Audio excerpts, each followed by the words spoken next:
August 5, 1960, 63 years ago today, Burkina Faso gained her independence.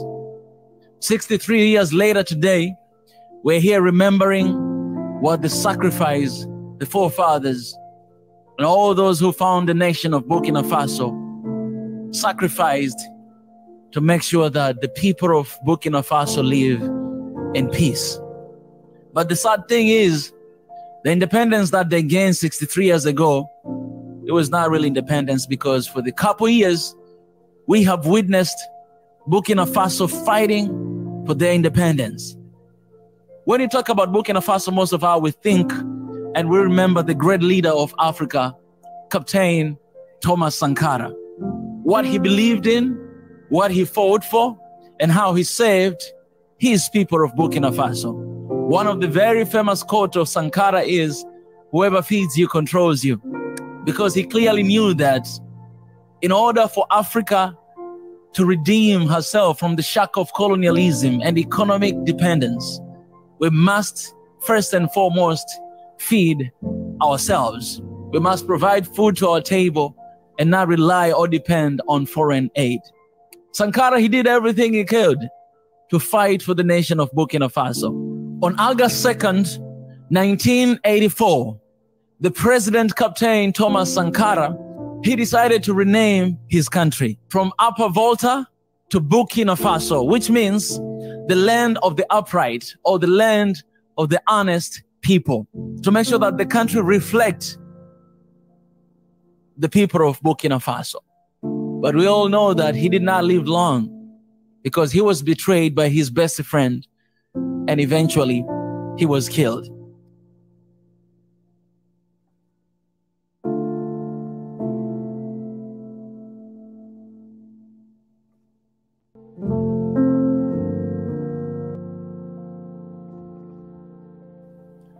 Hey family, welcome. It's good to see everybody here today. Welcome to the family.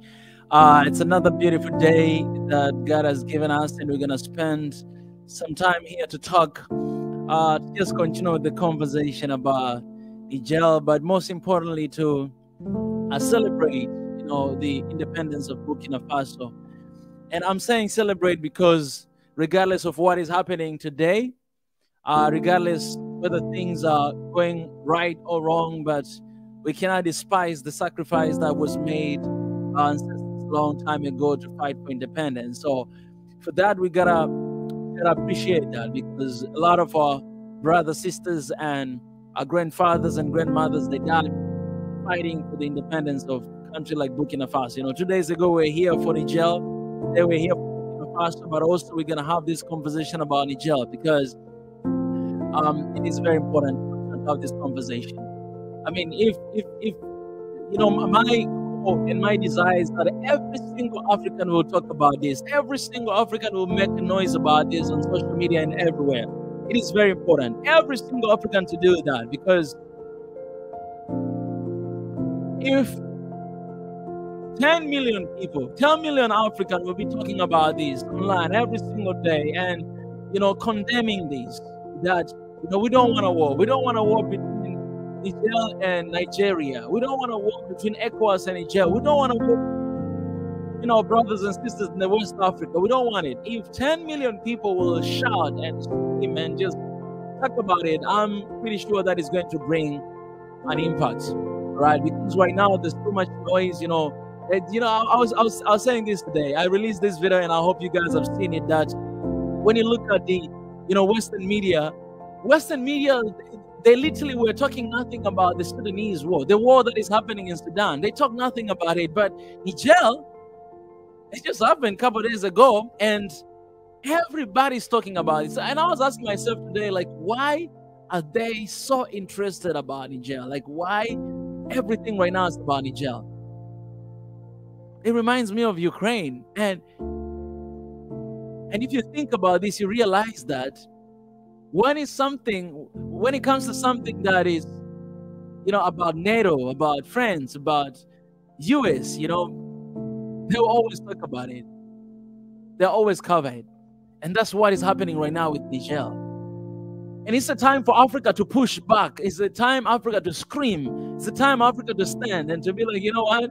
It doesn't matter. You guys, you have CNN, you have BBC, you have Al Jazeera, you have all this kind of media. But, you know, we have YouTube, we have Facebook, we have X, we have Instagram, we have all these social, we have TikTok, and we're going to make our noise, and our noise will be heard. Because we are the one that make all those Western media popular. If you watch CNN and BBC, you basically make them popular. So the best thing is you just turn it off. You don't watch them no more. You come here on YouTube and watch Swahili Nation. You know, you come on our social media and you just spread and scream as loud as you can until they listen. This day, I mean, nobody wants to watch the cable news, all right?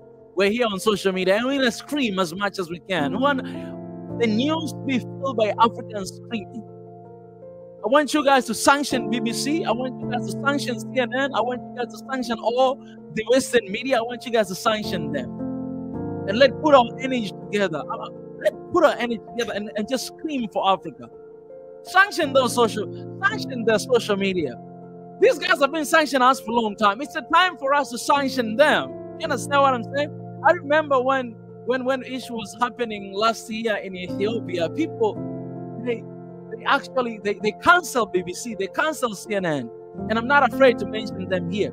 We gotta sanction them because you know their agendas. Sanction them, and no African watching all these crazy cable news because we know what are their agendas, and we gotta support our own, and we gotta spread our news. So I'm not here alone today.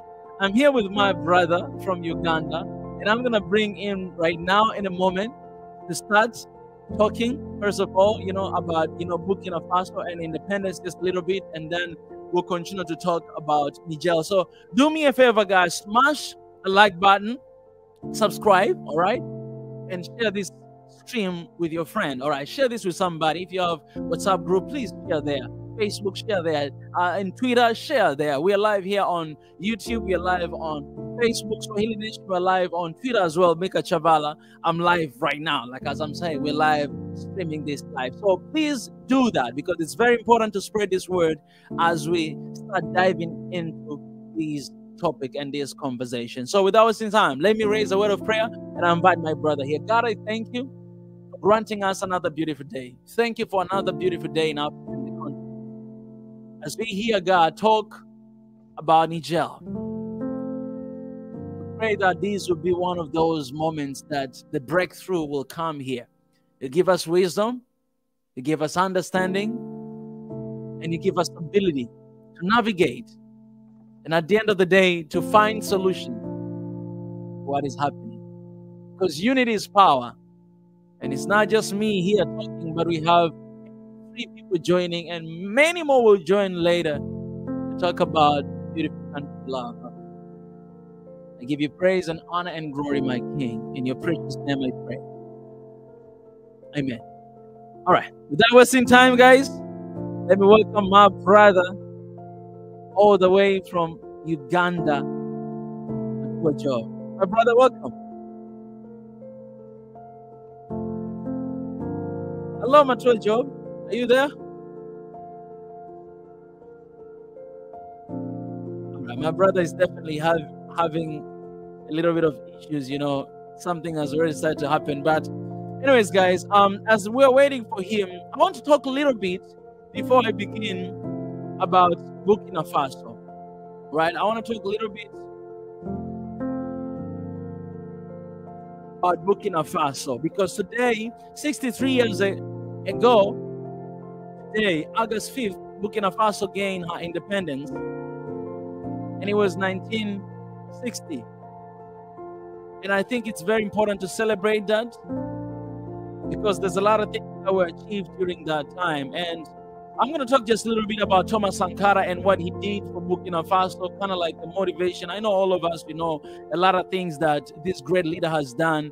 Last year, we were here talking about Burkina Faso. We did live stream about it, and we had our brother, Mohammed from Burkina Faso, and he told us a lot of things that His Excellency and Captain Thomas Sankara did for the nation. So today, I'm just going to go through them a little bit. If you didn't know, if you did not know, so you may know just a little bit. First of all, you know, Burkina Faso was not called Burkina Faso. You know, one of the things that our colonizers did when they came is to rename. For example, the Victoria Falls, it was not called Victoria Falls. It was called Mosi Uatunya, which means the smoke that thunder. That's the original name of Victoria Falls. But when they came, I forgot his name, but when he came, he actually changed his name. He changed the name of Mosi Uatunya, the smoke that thunder. He changed to Victoria Falls as a sign of honoring the Queen Victoria from England. And until today, we still embrace that. We still call Victoria Falls. The same thing with Victoria Lake here in Tanzania, Kenya, and Uganda. We still call it Victoria Lake.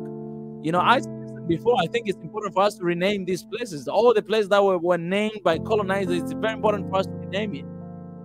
Even the continent of Africa, you know, it was not called Africa. But somebody else, like literally white men, named this continent Africa, right? With their own agenda and everything. So we're using that name right now, the sake of, you know, using it. But, you know, when I was doing research, what were the names of Africa? The very early names of Africa, one of the names that I found, it was Al-Kebulan. Al-Kebulan, which means the Garden of Eden, the place where peace, love, and unity dwells. You guys, you know, the Garden of Eden, the place where it was just perfect peace, perfect love, perfect unity. That's the meaning of Al-Kebulan, and that's one of the original names of this continent you're living in, man. So when you think about the beginning, the genesis of this continent, that's what you find, right? And so what Thomas Sankara did when he became a president of Burkina Faso, he actually started to rename first of all, the name of the country, even, you know, the flag, even the national anthem, even some other regions of Burkina Faso that were named by colonizers. He started to rename them. That was the very first thing that he did. He renamed. So, for example, Burkina Faso used to call it Upper Volta. That's what they used to call. But after gaining independence in 1960, he changed the name to Burkina Faso. And as I remember, I think I remember my friend, he told me this, that Burkina Faso is actually the combination of two different languages, because in Burkina Faso, they have, like, you know, different languages here and there. But it's the combination of two different languages. And let me just say cheer for a little bit to tell you guys.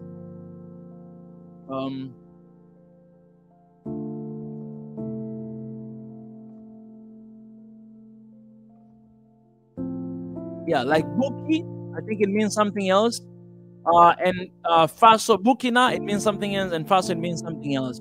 Basically, the meaning, the literal meaning of Burkina Faso is the land of upright men, the land of uncorrupted men, the land of decent men. That's the meaning of Burkina Faso, literally. That's the meaning of Burkina Faso. And, you know, looking at Burkina Faso and looking at Sankara, you actually understand that that's basically what it means, because Sankara, he was kind of meant that he was a upright man. He was uncorrupted. He literally just worked for his people. One of his biggest agenda, it was to make sure that they stop importing food from outside, they stop receiving aids from outside. So he had different programs to make sure that he provided food for his people. And one of the very successful things he did, he actually even planted trees. During his regime, he planted more than 10.3 million trees across the country of Burkina Faso. And he started this, you know, one of the vaccine for polio, you know, at that time. And during his regime, I think he reduced at the percentage of 14.8% polio, and more than 2 million people received that vaccine. That himself, he came with that initiative because he wanted his people to be free from polio disease, right? There's so many things that he did, you know. You guys can search on Google and, you know, check it out. But this guy, he did a lot of things for his country and for his people. And the saddest thing, you all know, that, you know, being betrayed by his best friend, who just recently, you know, they took him just recently. And that's what was happening, you know, back in the days. You all know even what happened to Patrice Lumumba, you know, who was betrayed by his own people. It's true, we hate what Belgium did to him, but his own people, they're the one who sold him out. Same thing to Sankara. Same thing to what is happening today in Niger.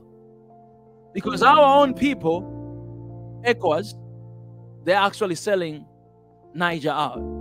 our own people today, since yesterday, even today, they were trying to push this agenda in the Senate. That's so the Senate can actually agree to go on a war with Niger. But thank God that Senate has rejected. And Matua Job, our brother here, will tell us in a second, they rejected. They say, no, we don't want that. And I am so glad and I'm so proud of a lot of Nigerians, because I see a lot of Nigerians online actually condemning it. That we don't want to go to a war with our neighbors. We don't want to go to a war with our brothers.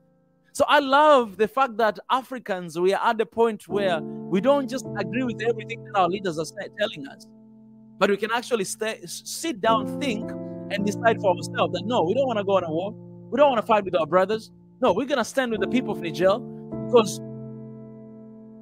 we have no even idea what they've been through for all those years. We hear the news, but we have no idea. If you want to know that these people are tired with humiliations, exploitations, and everything that is happening, just look at how they're demonstrating and look at what they do. These people are tired. These people, they lost a lot of people in their lives. They lost their beloved one. And they just say, enough is enough. We're ready to put our lives on the line to fight for our country. And that's what is going on. Matua Job, I want to stop right there and give you a moment as well to speak, to share with us whatever that you have in your mind. Come on, brother. Yeah, thank you very much, my brother Chavala, Mika. First of all, I want to thank the Almighty God very much for giving you the spirit to continue to fight for Africa. My brother, this is a legitimate war. This is a legitimate struggle. And I ask the Almighty God to bless you and protect you always in this endeavor. It is very, very important. At this very defining moment, I would like to thank some of my very people of Uganda. I want to inform you that one of our 5-star generals, that is the general retired, David Sejusa, formerly called General David Tinyefuza, is with us online fighting alongside us. Wow. On this issue of Niger and West African conflict. That's I want to inform you that he's deeply informed and deeply ideological and understands a lot of world affairs relating to world politics. So I also want to thank other fellow Ugandans, like my brother, Mr. Lampert Ebitu. On Twitter is called Futerico. And my brother Kamuntu. Yes, and my other brothers and sisters who are with me in the battle to inform our people that you know what, this war is unnecessary. Nigeria should not go to war with the very neighbor Niger. And then I want to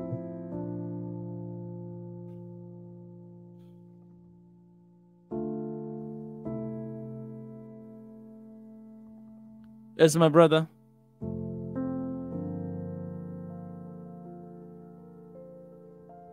Well, and everybody who is here right now watching, I know you guys are standing with Niger. That's why you are here. Yeah. So as I'm waiting for my brother to come back, I will continue to share, what I was sharing. That I think I was at the point I was talking about how Sankara was betrayed by his own people. And it's sad, I call this live stream, is Niger the next Libya? And I'll tell you why I say that. Because I see the same pattern that happened with Libya, I see it happen with Niger right now. The same pattern. During the time of Gaddafi, if the leaders of Africa came together and say, you know what? We can't turn against each other. We can't turn against our neighbors. We can't turn against fellow African. For whatever you say, we're not going to turn back on them. If you guys want to do it, go ahead and do it. But we're not going to turn on our people. They knew, NATO knew, American friends knew that we can never take down Libya. We can never take down Gaddafi if we're not going to turn these people against each other. They knew and they were scared. Because they can't just come and take the leader of your country just down like that. They knew they cannot do that. They knew they cannot do that. So the strategy was to distract our people, to distract our continent, to turn us against each other. That's why a lot of our leaders were actually voting against it. As a result, Muammar Gaddafi was killed. My brother, hello, my welcome brother. back. Yeah, thank you very much. I saw that some slowed down from the internet, and then it disconnected us, but I'm back. Yeah, welcome back. Yes, I wanted to move forward to very sincerely thank Nigerian senators who unanimously rejected the request of President Bola Tinubu to go for war with the Niger. I want to appreciate their courage to reject that request, and I ask God to continue to give them wisdom, and I ask them to be very courageous and resist the Western pressure that's going to put them the kind of rewards they will want to promise for them if at all they allow that war. And I want them to stand on that decision they have made, and together with the population of Nigeria, to insist that Nigeria must not go to war with the Niger. My brother Tavel and Mika and my other brothers and sisters who are with us here, Nigeria shares over 1,000 kilometers of borders with the Niger. And the northern part of Nigeria and the people in the southern part of Niger actually are the same people who were formerly in the Great Songhai Empire. You know, I studied West African history when I was in ordinary level. So I know one or two things about West African history. So actually, they are the same people at the northern border there. They speak the same language. So they have been interacting together. You cannot say you want to take the brothers and sisters to war. So it was the right decision, and I want to appreciate the senators from northern Nigeria who stood their ground and mobilized heavily to ensure that they arrive at a decision not to go to war with Niger. So that is the very, very important thing. Then on the occasion of independence celebration of Burkina Faso, my brother, I said earlier that France never gave independence to this country. That is why Thomas Sankara, the great Thomas Sankara, may his soul rest in peace, was taken off stage very fast by France, using the impunity and convicted Blaise Compaoré, the former president. So we should use the occasion of today to actually reflect on the vision Thomas Sankara had set for Burkina Faso, how that vision was obliterated, how it was prevented from being achieved by then the Western puppet, the puppet of France, former President Blaise Compaoré. So today should be used to remind ourselves of the unfinished business that Thomas Sankara the Great started, that we must all see how we can rekindle that vision to our advantage. We have a great son of Burkina Faso in Ibrahim Traoré, now in charge. So we must then ask ourselves, how do we build on the charisma? How do we build on the vision of Thomas Sankara alongside the great Ibrahim Traoré, President Ibrahim Traoré, to move forward Burkina Faso completely from dependency on France and to attain the real independence? So that should be the conversation we should do today. And we should also use the same time to remind ourselves to discuss deeply about the ongoing issues in Niger, in Mali, in Guinea-Conakry, and other.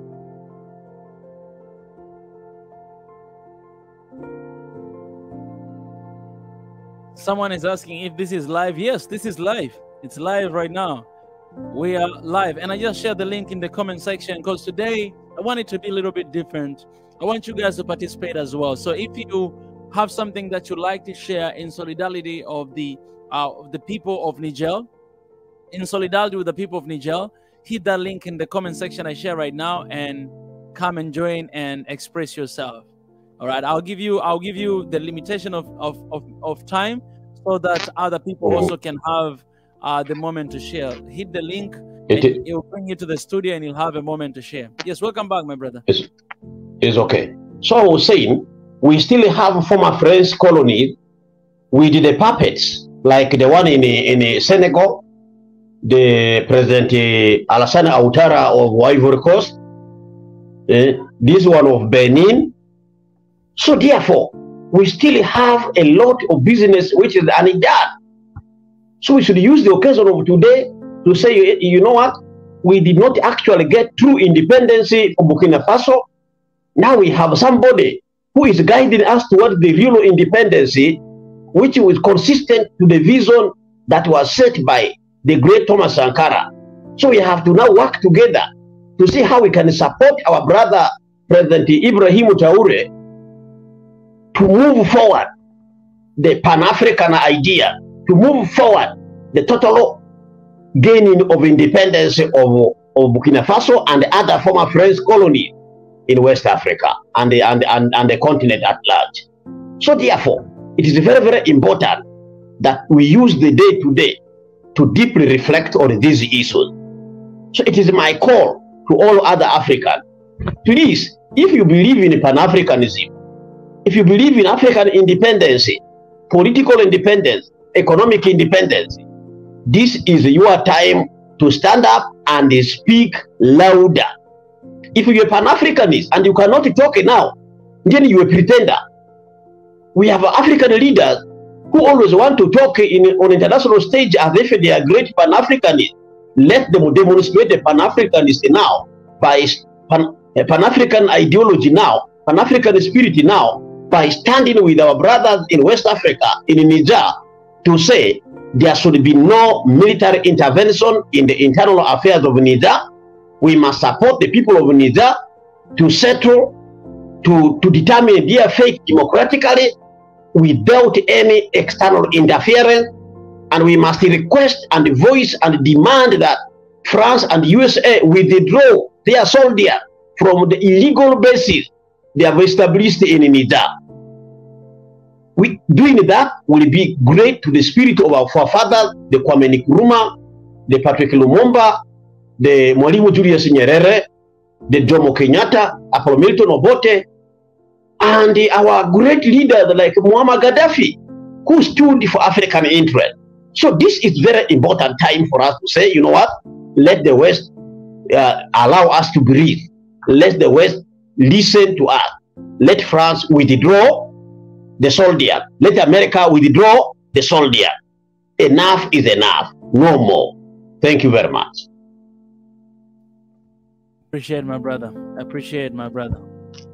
Guys, please hit the like button. You can subscribe and also please like. YouTube these days is very specific. If you have a lot of interaction when it comes to the messages, you guys are doing really good, and likes, then you know they recommend your stream here and there.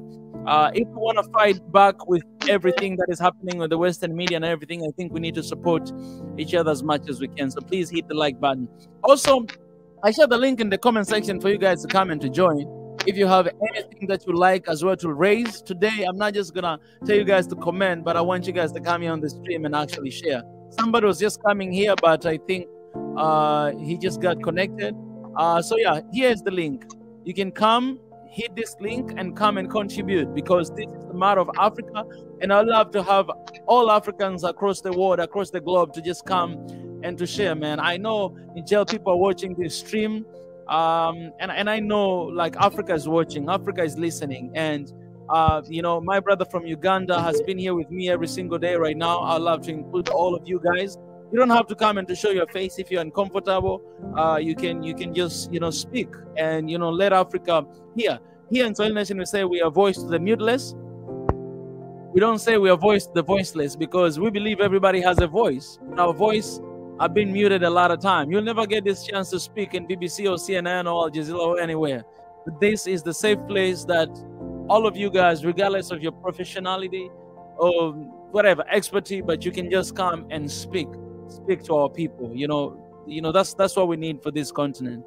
All right, so yeah, hit that link and come and share your ideas and share your thoughts in solidarity. I wanted to make a small point about the Western media.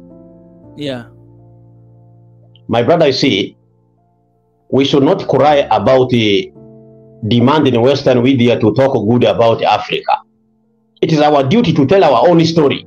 We must stop this idea of wanting our story to be told by somebody else. That person will tell the story in his or her interest. It is the time for African media houses. This business of saying somebody else will tell your story should stop. We have African history told by the Western people, which is heavily distorted. I want to give you an example. There is a story that the source of River Nile was discovered by John Speak, and I can tell.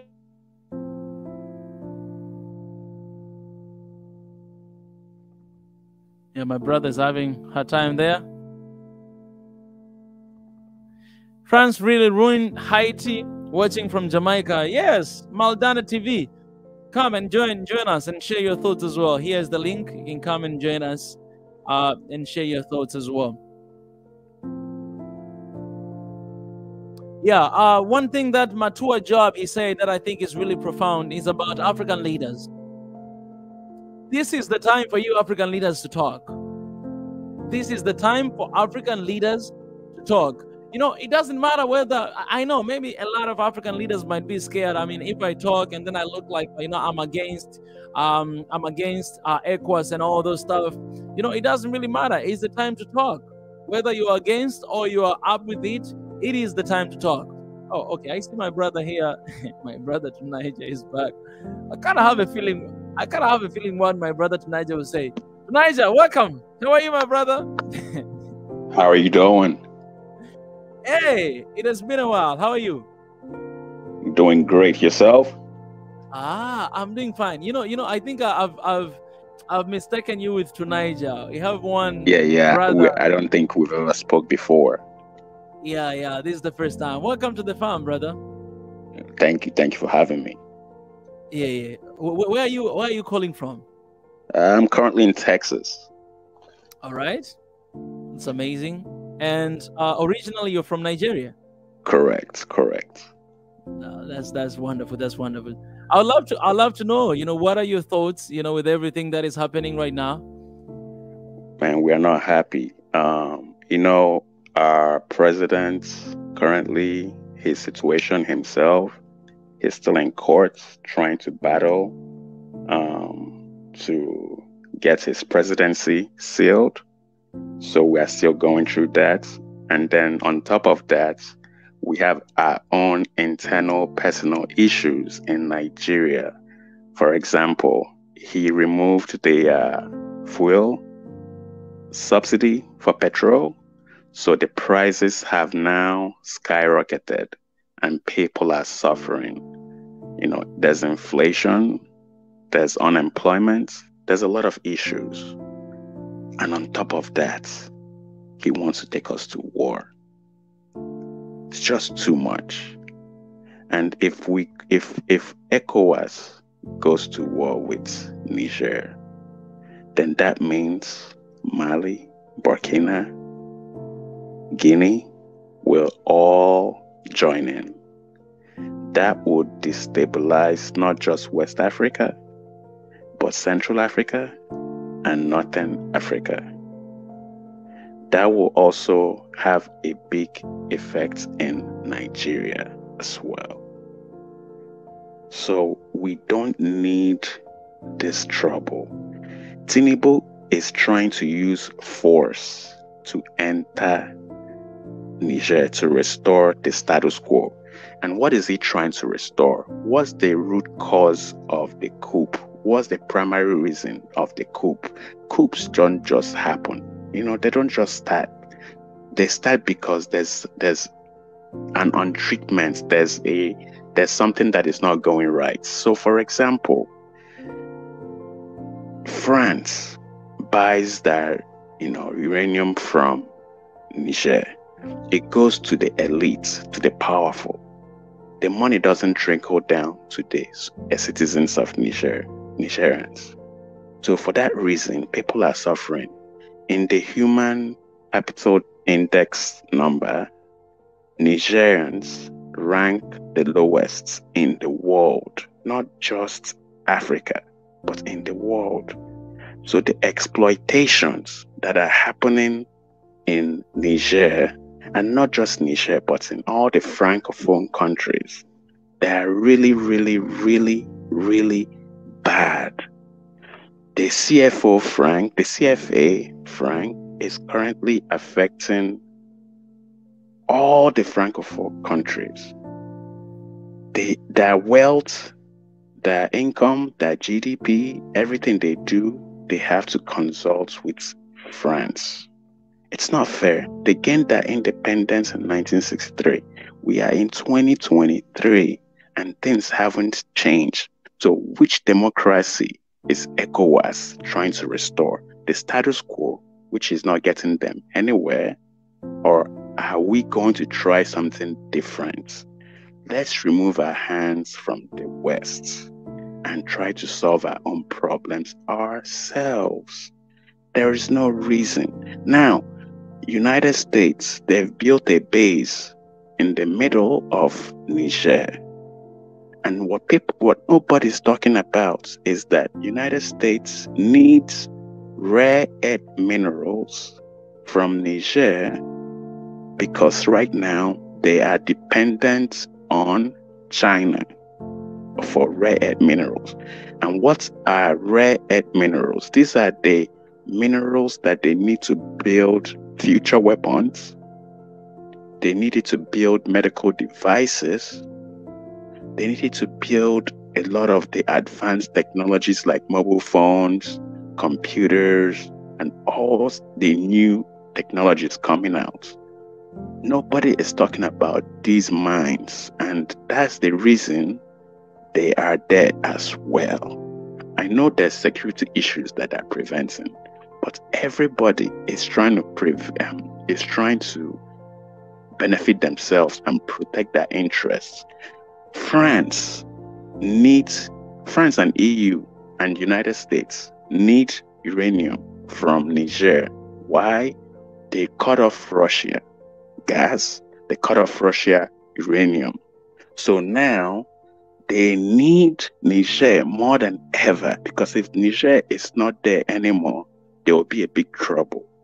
And another issue is that the West, the entire West, they don't want China and Russia in Africa, especially in West Africa. They don't want them there. So for that reason, they will do everything possible to stay. And another thing, people don't know this. African Union and ECOWAS, they receive their funding from EU and the United States. So we're complaining, why is Tinubu, why is ECOWAS, why is AU doing this? They have to serve their masters. They have to do what their masters that pay their bills tell them to do. So this is the problem we are having in Africa. They pay millions upon millions upon millions every year to ECOWAS, to African Union. So we don't own our own organizations. So these organizations are owned by the West. Yeah. So I don't know if you all have ever listened to the congressional hearing by AFRICOM and the Congress in the United States, where the General Lanky said that they have to do everything possible to keep China out of West Africa because of the proximity of West Africa to the United States. So even though the media will tell you all this is for the terrorists and all these things, that is true. But there's something called partial truth and the whole truth. They're not telling you all the whole truth. Africa right now, everybody's scrambling for Africa because whoever controls the rare earth minerals, whoever controls that, which right now China is controlled. You all should go research this. Research. It's all over YouTube. It's on Google. China right now controls rare earth minerals because in the 40s or 50s or 60s, and the 40s or 50s, that president then said what oil is to Africa, then that nobody knew Africa had rare earth minerals. China knew they already had it. What oil is to Africa is what rare earth minerals is going to be to China. So we have to do, this is what China president said, we have to do everything possible not to allow the West to treat us like Africa. So they started developing that country. They started building up their military.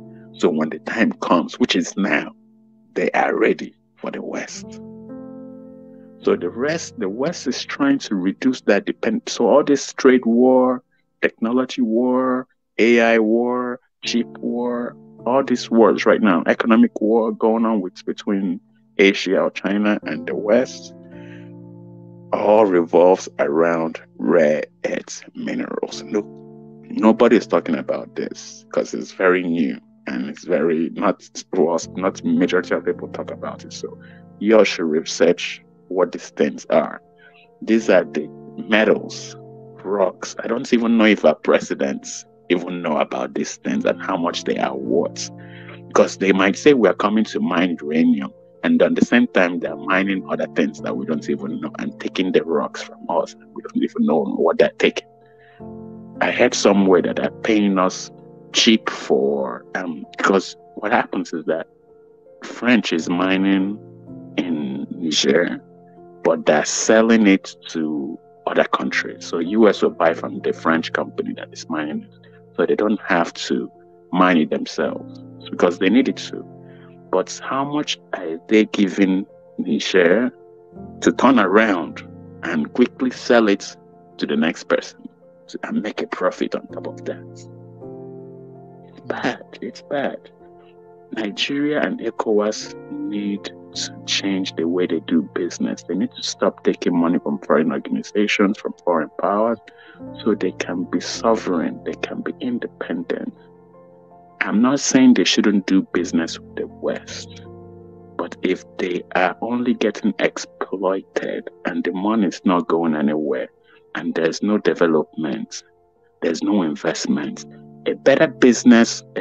this is how business should be done in Africa. Let me just summarize it and I'll get off. Let me summarize it. In Nigeria, a country comes and buys oil, unrefined crude oil.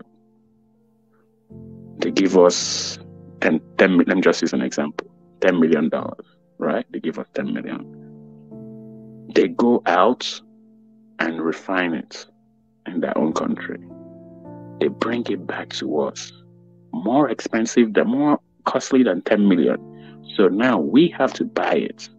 So now they tell us, because you can't afford to buy it, we're going to give you a loan. From the profits that we're going to make from the oil that we got from you. They take that oil, they give us a loan from IMF or World Bank, and we buy that. Now we are in debt. We have to pay interest on the money we borrowed to buy our own refined products. That's sad. Same thing is happening in Ghana with cocoa. Same thing is happening with Niger with uranium. Everywhere you look, same thing is happening in the South with their diamonds and all the things they have down there. They sell rocks. We need to stop selling rocks. If we can change our business plan and tell them, look, we don't want your investments. We want development and investment. There's a difference. Investment means you're giving us money.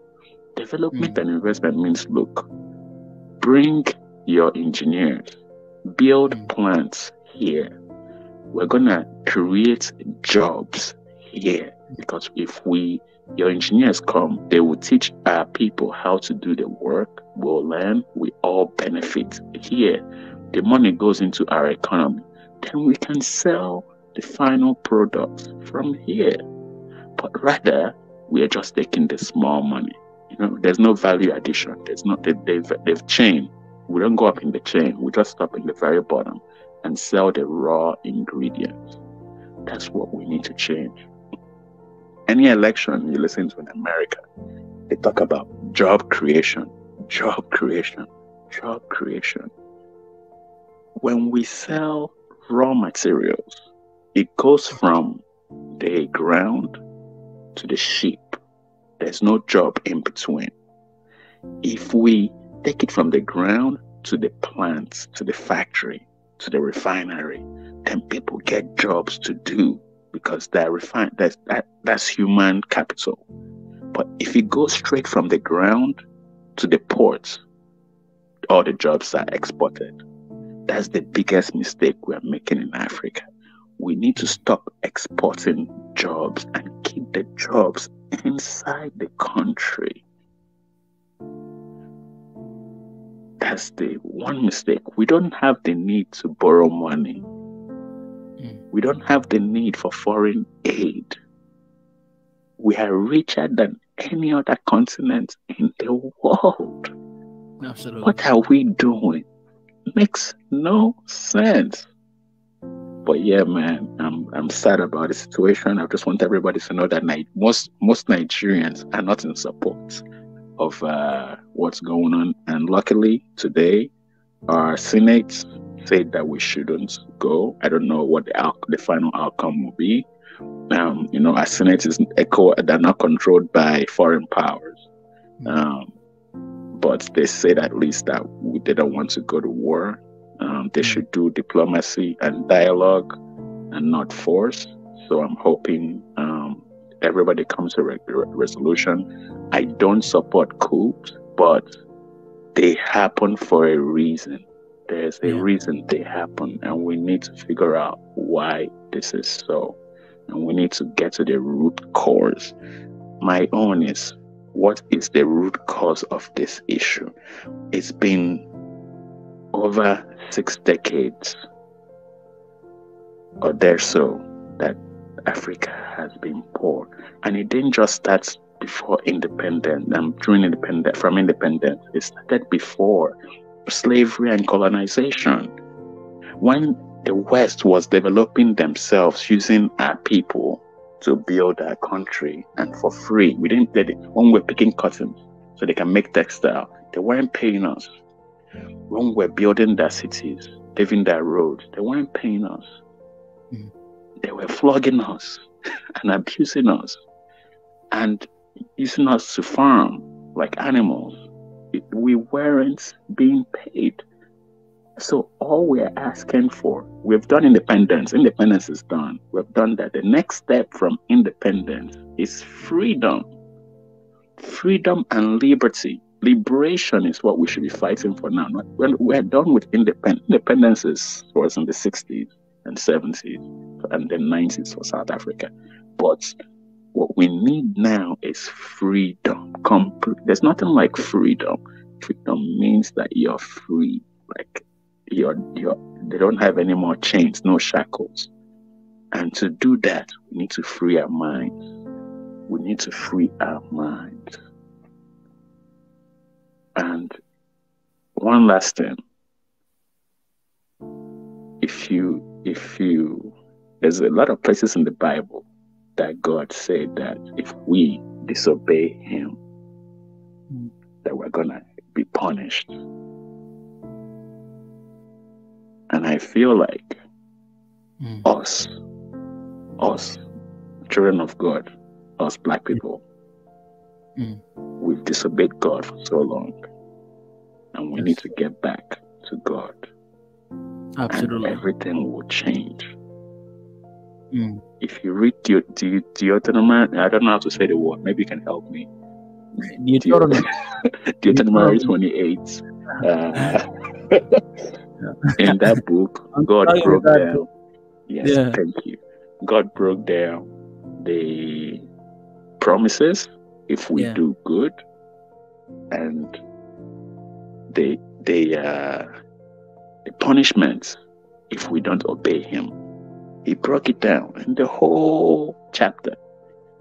Yeah. So please, everybody, go and read it and try to draw closer to God, because it's not just one person draw, and it's not just worshiping and praising. He told us what we need to do. He already gave us the strategy and the plan on how to succeed.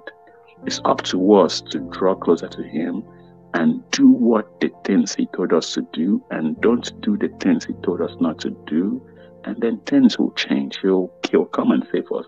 Because in the Bible, in the same Bible, it says that foreigners will come to our land and take over our land, and put shackles on our necks. In that same Bible me and you read, it's all in there. If you look for it, you'll find it.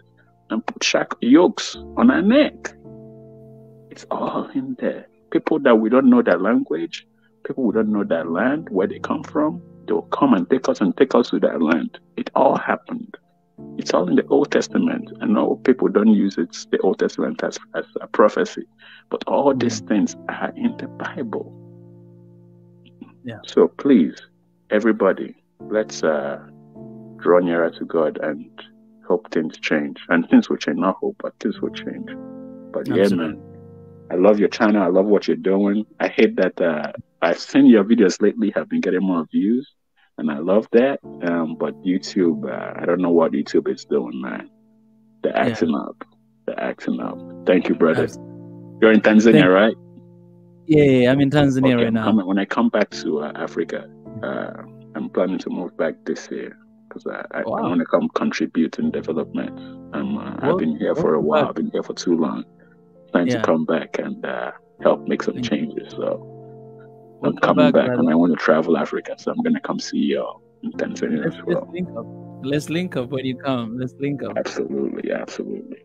Yeah, our email is oneafricaofficial@gmail.com. So oneafricaofficial@gmail.com. Got it.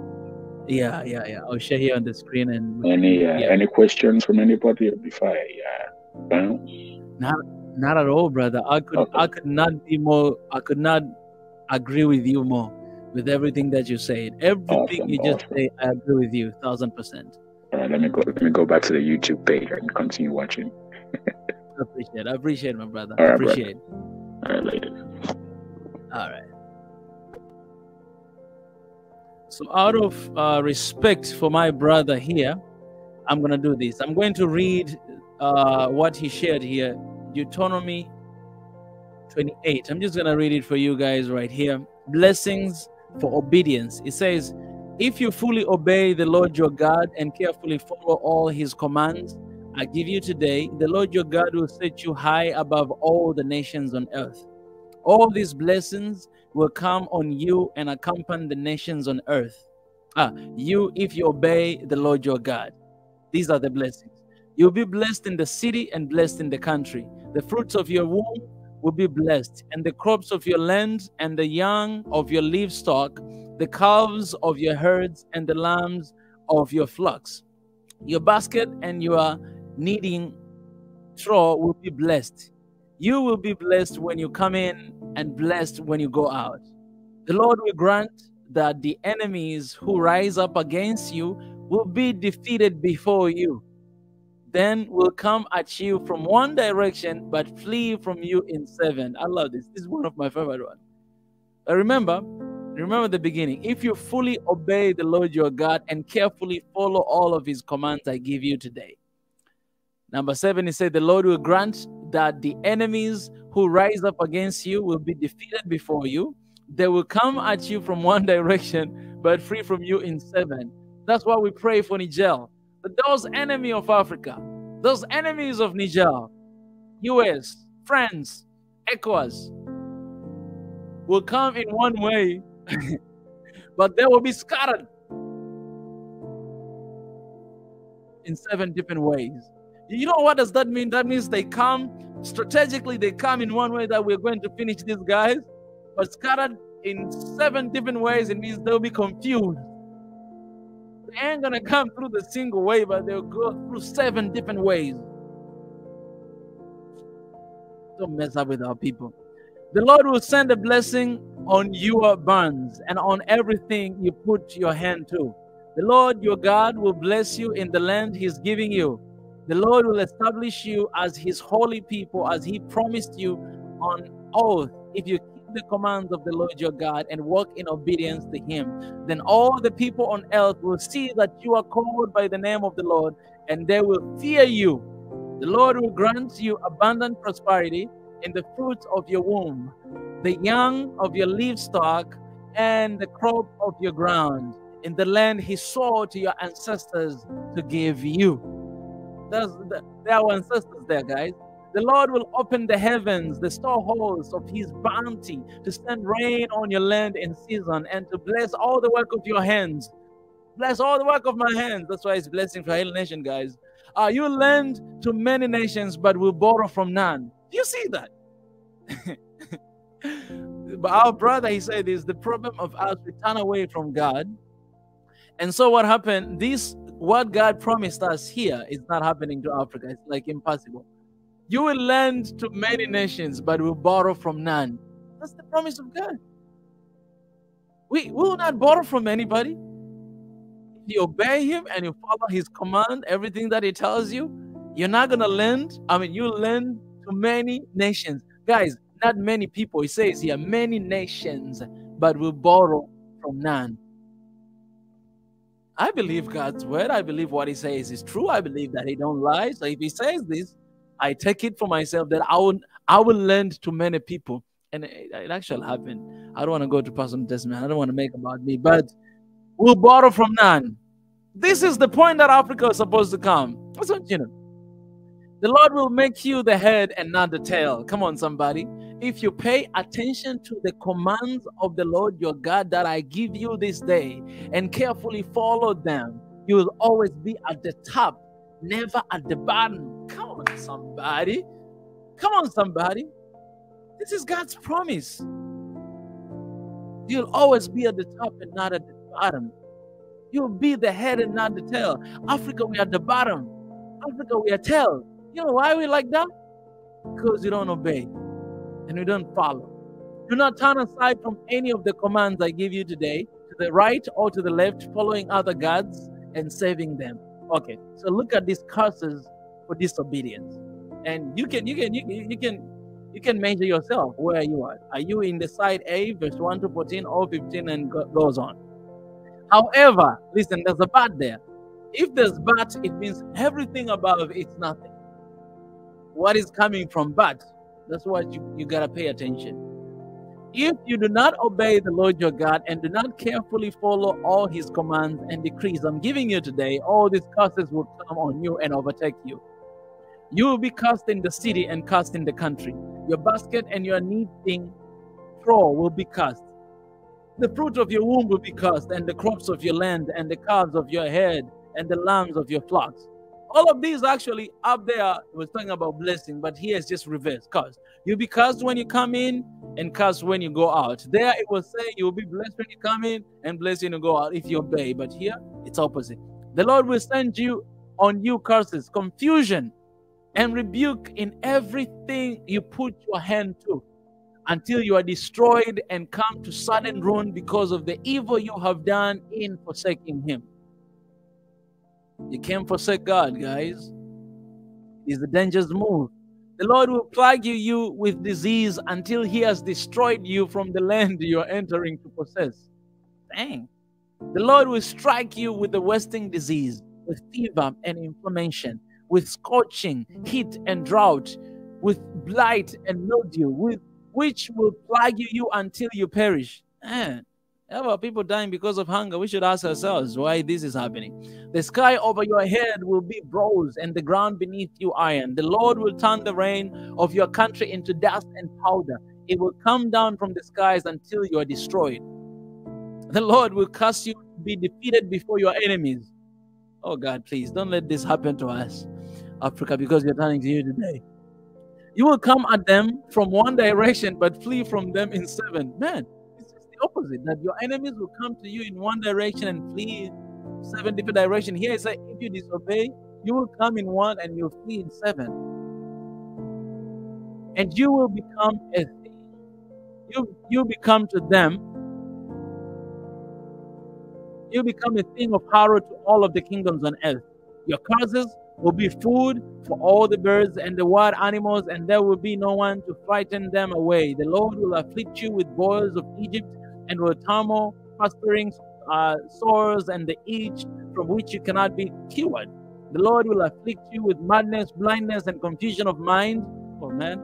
At midday you will grope about like a blind person in the dark. You will be unsuccessful in everything you do. Day after day, you'll be oppressed and robbed with no one to rescue you. Oh man. Oh, please take this away from me. This in my life. You'll be pledged to be married to a woman, but another will take her and rape her. You'll build a house, but you will not live in it. You will plant a vineyard, but you will not even begin to enjoy its fruits. Your ox will be slaughtered before your eyes, but you will eat none of it. Your donkey will be forcibly taken from you and will not be returned. Your sheep will be given to your enemies, and no one will rescue them. Your sons and daughters will be given to another nations, and you will wear out your eyes watching for them day after day, powerlessly to lift at hand. A people that you do not know will eat what your land and labor produce. Okay, guys, look at this. A people that you do not know will eat what your land and labor produce. Just like colonialism here. And you will have nothing but cruel oppression all your days. The sight you see will drive you mad. The Lord will afflict your knee and legs with painful boils. Oh man, I don't want to read all of this. It's a lot. Hey, guys, have you imagined that here, you know, the result of disobeying him is a lot than the blessing here, what they wrote? And it's very detailed. It is very detailed.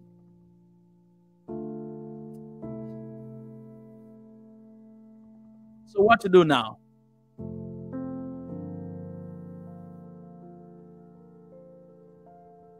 All right, let me share with you guys what to do now.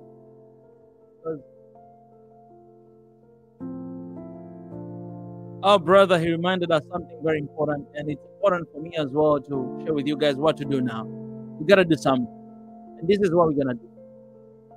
2 Chronicles chapter 7 verse 14, it says, if my people,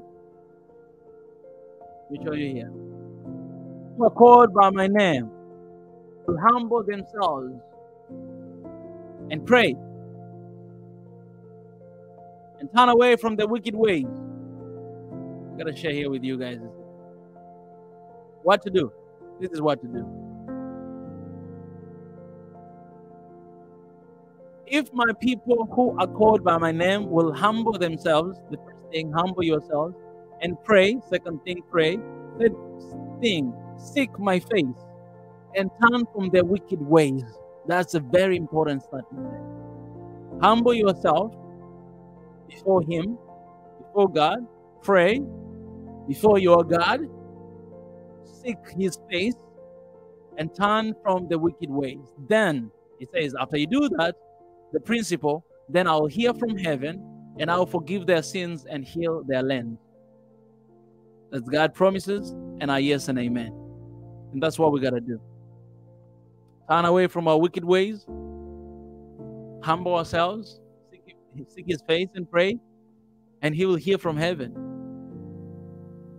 He'll forgive our sin and heal our land. Let me say this. It's not coincidence to have all these. Let me say this. You'll be making a huge mistake to ignore what Africans are saying right now. For me, I'm trying to listen to as many people as I can, and everywhere I listen, I hear this one strong voice. And I think it's not a coincidence. I think it is time. The time is now to turn back to God, to humble ourselves. And I'm not talking about religion here. I'm talking about God. I'm talking about the Most High God. When you don't know what to do, pray. When you know what to do, pray. Push until something happens. And act. So our brothers and sisters are fighting there. They might be fighting, starting a war if that's going to happen. But what can we do is to pray for brothers and sisters that are there. I've seen a lot of comments. Some people, they commented in our videos and say, I'm moving back home to fight for my land. Here in Swahili Nation, I've seen those comments. They'll say, I actually received emails too. They say, I'm going back home to fight for my people, to fight with my people. I cannot stay here in the Western countries just enjoying in America or UK, and my people are dying there fighting for the land. I'm going to fight with them. What can you do? You can pray for them. Pray that God's grace and God's mercy to be with the people of Niger. For those families, to be with them. I gotta be honest with you guys, I've never experienced war in my life. But my friends, people who are close to me, my parents, they experienced that. I don't know the feeling. I can't stand here pretending that I know the feeling. I don't know.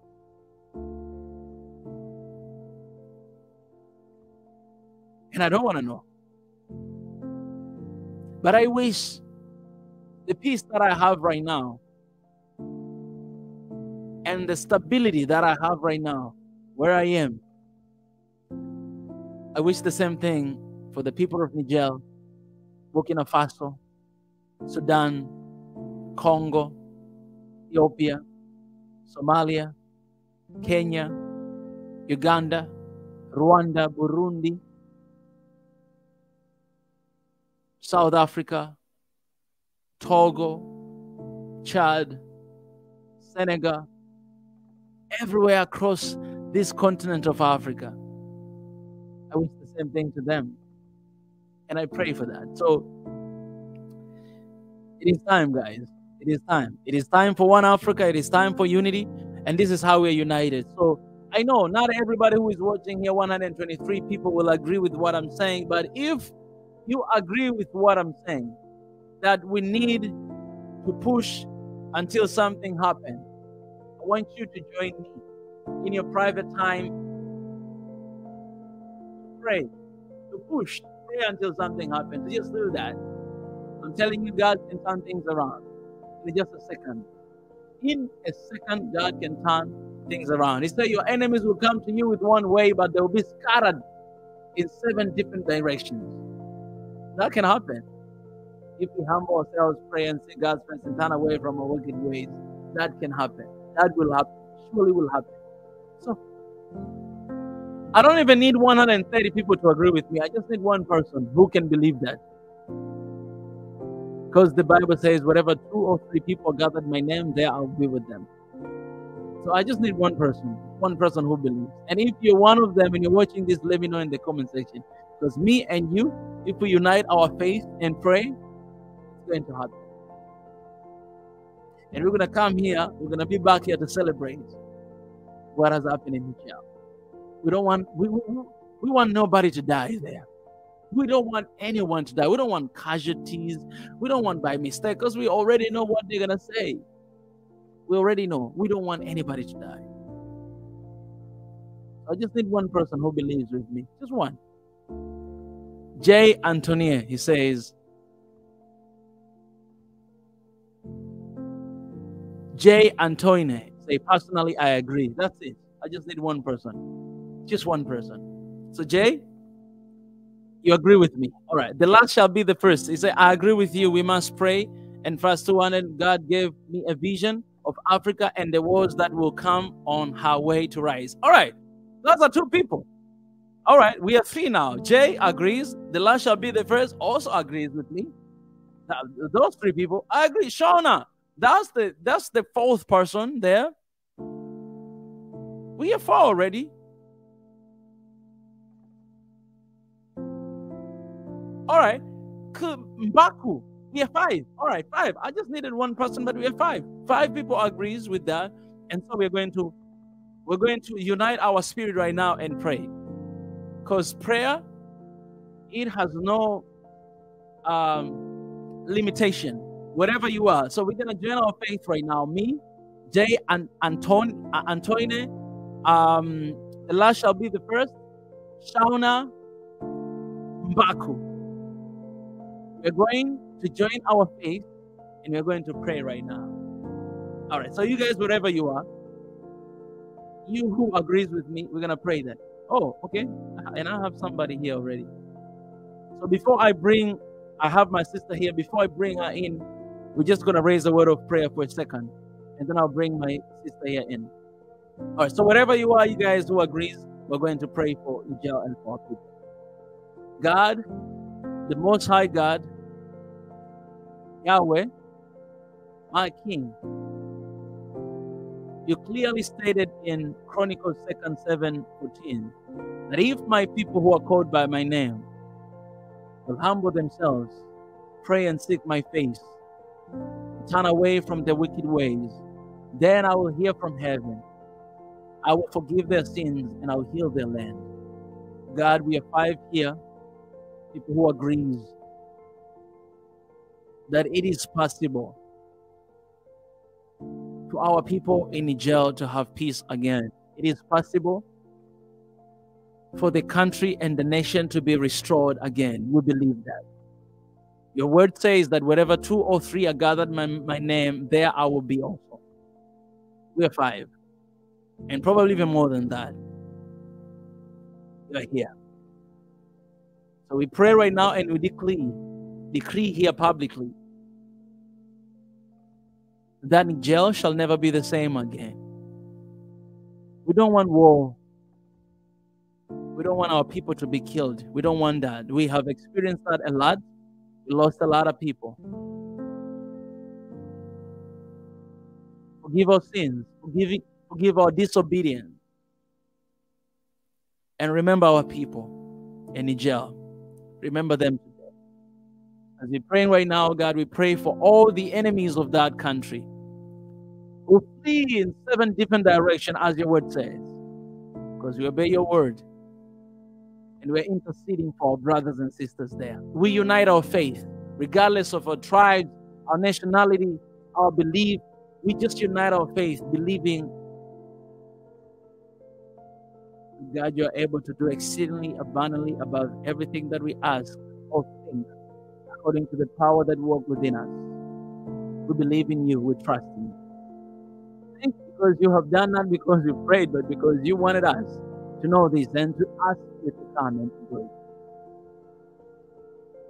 So we unite our faith together and we ask for that miracle tonight. In your precious name, Jesus Christ, we pray. Amen. We prayed, guys. All right, so keep praying at home.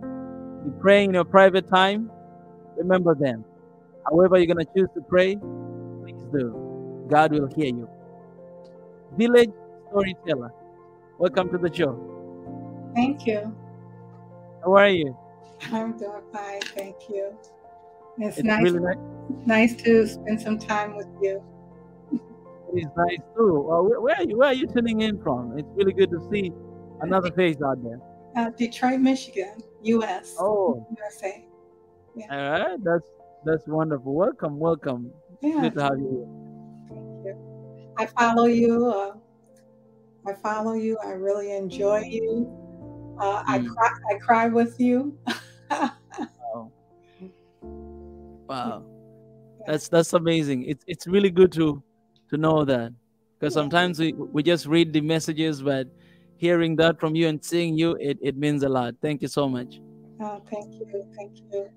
Yeah, I joined your Patreon. I think that's what it's called. Oh, and, yeah. Yeah, so I'm in there, and I'm on a monthly. Oh, what is your name there? It's Village Storyteller. It should be. Oh, yeah. I've seen that. Thank you so much. Oh, sure. Thank you for standing with me. How can I not? Yeah. Yeah. As a matter of fact, I'll be relocating the end of Yeah. this month to East Africa. Oh, all right. Which country? I mean, oh, Uganda, Kampala. Uganda. Oh my God. Welcome, welcome. That's really exciting. Are you moving with your family or just you? My family's in my heart. I'm coming solo. Oh, welcome, welcome back. Welcome back. But the trick is that once I Yeah. get there, they're going to come and visit me. And once they visit, I know they won't want to leave. They won't want to leave. Yeah, yeah, yeah. It just takes one person to take that a leap of faith and, you know, to welcome everybody back as well.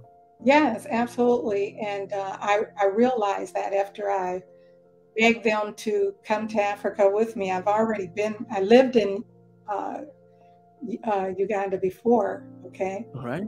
for a short time.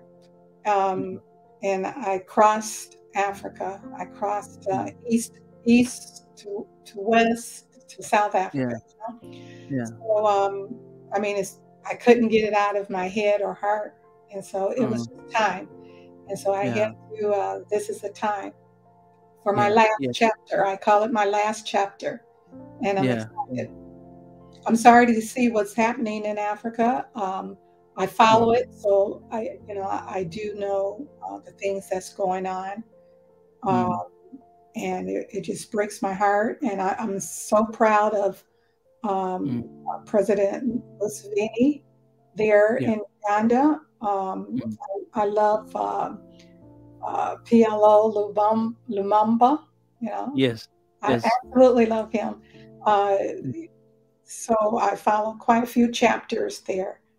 And there is so much that we teach one another. And, you know, it's to be proud of yourself, not to let anybody bring you down.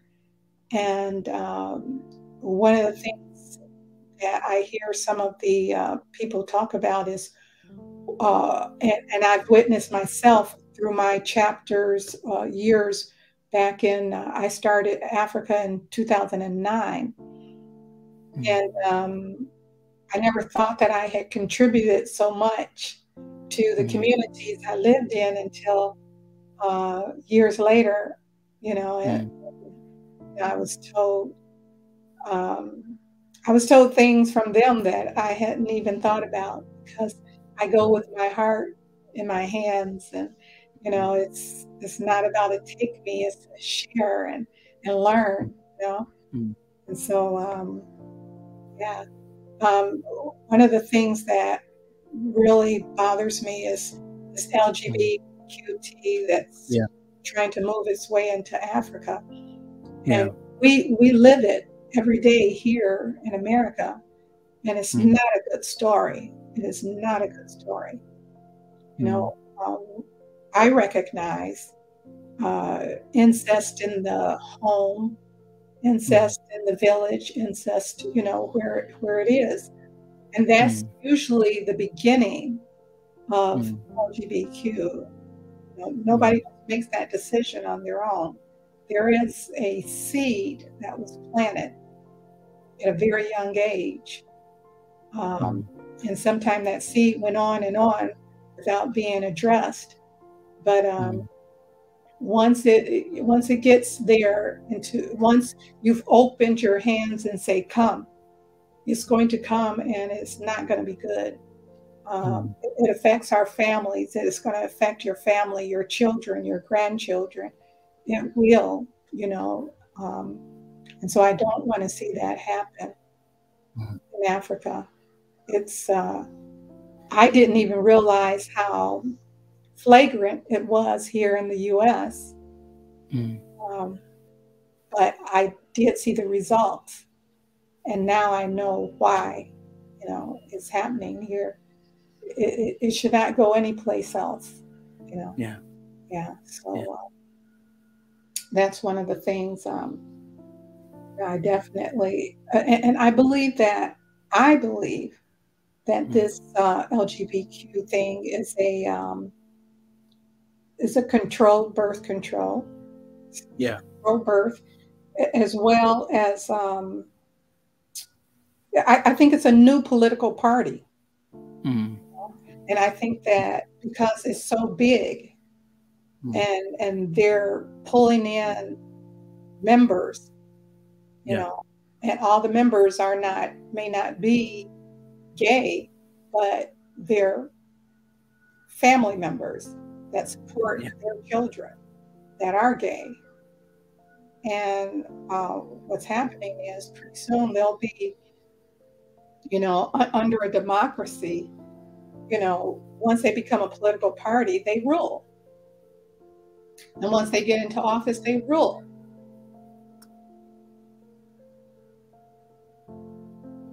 So what Africa is doing right now, what Uganda is doing anyway, is good. You know, keep them from entering. Yeah. Keep them from entering. And let's just fix what we have. Fix what we have at home. You know, we have, like the president said, we have so many other things to deal with. Absolutely. And so, you know, that should not even be, we shouldn't need to approach that, because it's not our culture. It's not our culture. Absolutely. And you have to look at it from the beginning. The path, where does it come from? You know, where does it come from? You know, it was there when the ships sailed from the east to the west. It was on the ships. It took place in the village before they left the village on the ships sailing to the west and the Caribbean, right? So it was a virus, it was a germ, and it looked human. It's a virus, it's a germ. And we have to say no, because you never know who you're talking to. You know, living amongst this germ and these people, you know, we know, we as Africans of the diaspora, we know what we deal with here. For 70 years, I've dealt with this. And it's not a good thing. Yeah. Like the brother said before, the brother from Nigeria, you know, he's right. You know, every day, you know, my thing is freedom, you know, to get away from this. You know, you know, I know that Africans go through their situations and problems. I've lived around Africa, so I know. But what we deal with is we wake up in the morning and we sleep at night, you know, dealing with this situation that has infected our people. And our people, it left such a, the block that I live in now, 30%, if not 40, you know, are doing drugs. They're, you know, the weapons, it's just crazy. Nobody has respect. No, there's no respect here. I live in the ghetto, okay? I live in the ghetto. I've seen the ghettos of Africa. I've seen the ghettos of Ethiopia, Uganda, South Africa, Ghana, and Nigeria. I've seen those ghettos. I've lived in those ghettos too. But they have respect. They still have a sense of respect and appreciation for wisdom and their elders. Yeah. It doesn't even touch here.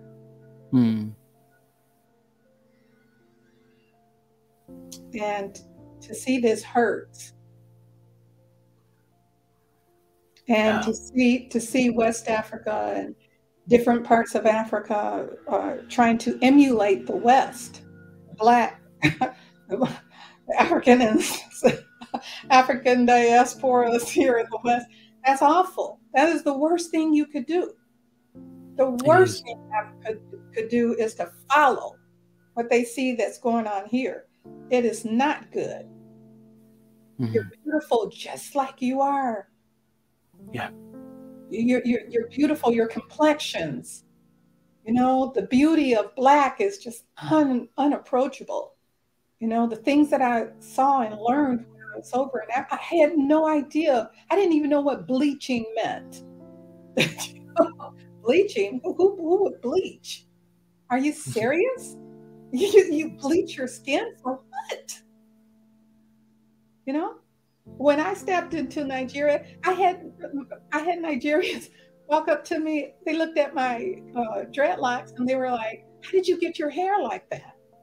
How did you get your hair like that?" I'm like, "Are you serious?" I said, "You take that wig off your head and your hair can be like this too." Absolutely. Yeah.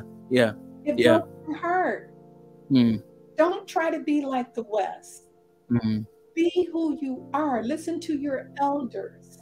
Listen to the wisdom of your elders. They know what has happened. They've seen it. They've lived it. Stop the tribalism. We are one. Stop it. Okay, you know, you can be proud of the tribe you come from, but it should not have to interfere with humanity. You know, look at those before us. Look at the greats in Africa. Look at the great people that have inspired us. They inspired us here in America. You know, my family, we could not live and be so proud without the lessons that we have had from Africa. Yeah. That's how we survive here. We look to Africa. We look to Africa. Wow.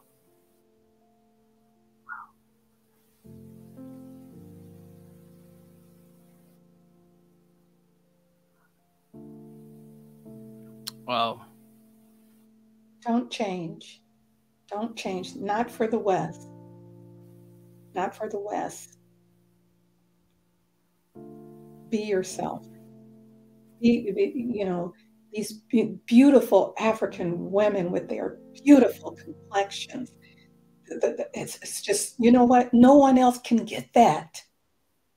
Anybody can turn white. Anybody can bleach, but you can't bleach your body black. Absolutely. So unique. You know, it's the most precious skin. It's the most precious color. It's just, oh, I came home I couldn't take the smile off my face. I was like, oh gosh, you gotta see our brothers and sisters. Oh my God, they're so beautiful. Oh, yeah. You know? Yeah. And so, you know, don't try to be, you know, the one thing I ask of my fellow brothers and sisters in Africa, please don't change your body. Don't change your color. Don't change your hair. Don't allow anybody to say something's wrong with your hair, something's wrong with your skin. No, it's not. It's beauty. And all my life, my white friends have always rubbed my skin. They just want to touch me because it's just so beautiful to them. You know, touch your hair. It's so beautiful to them. You know? Yeah. You know, even they know it. They know it. They do. And I've never had a problem with my skin because my father taught us to be proud of who we are. So we've always been proud. Absolutely. And we always look to Africa. Always. I can't wait to get back.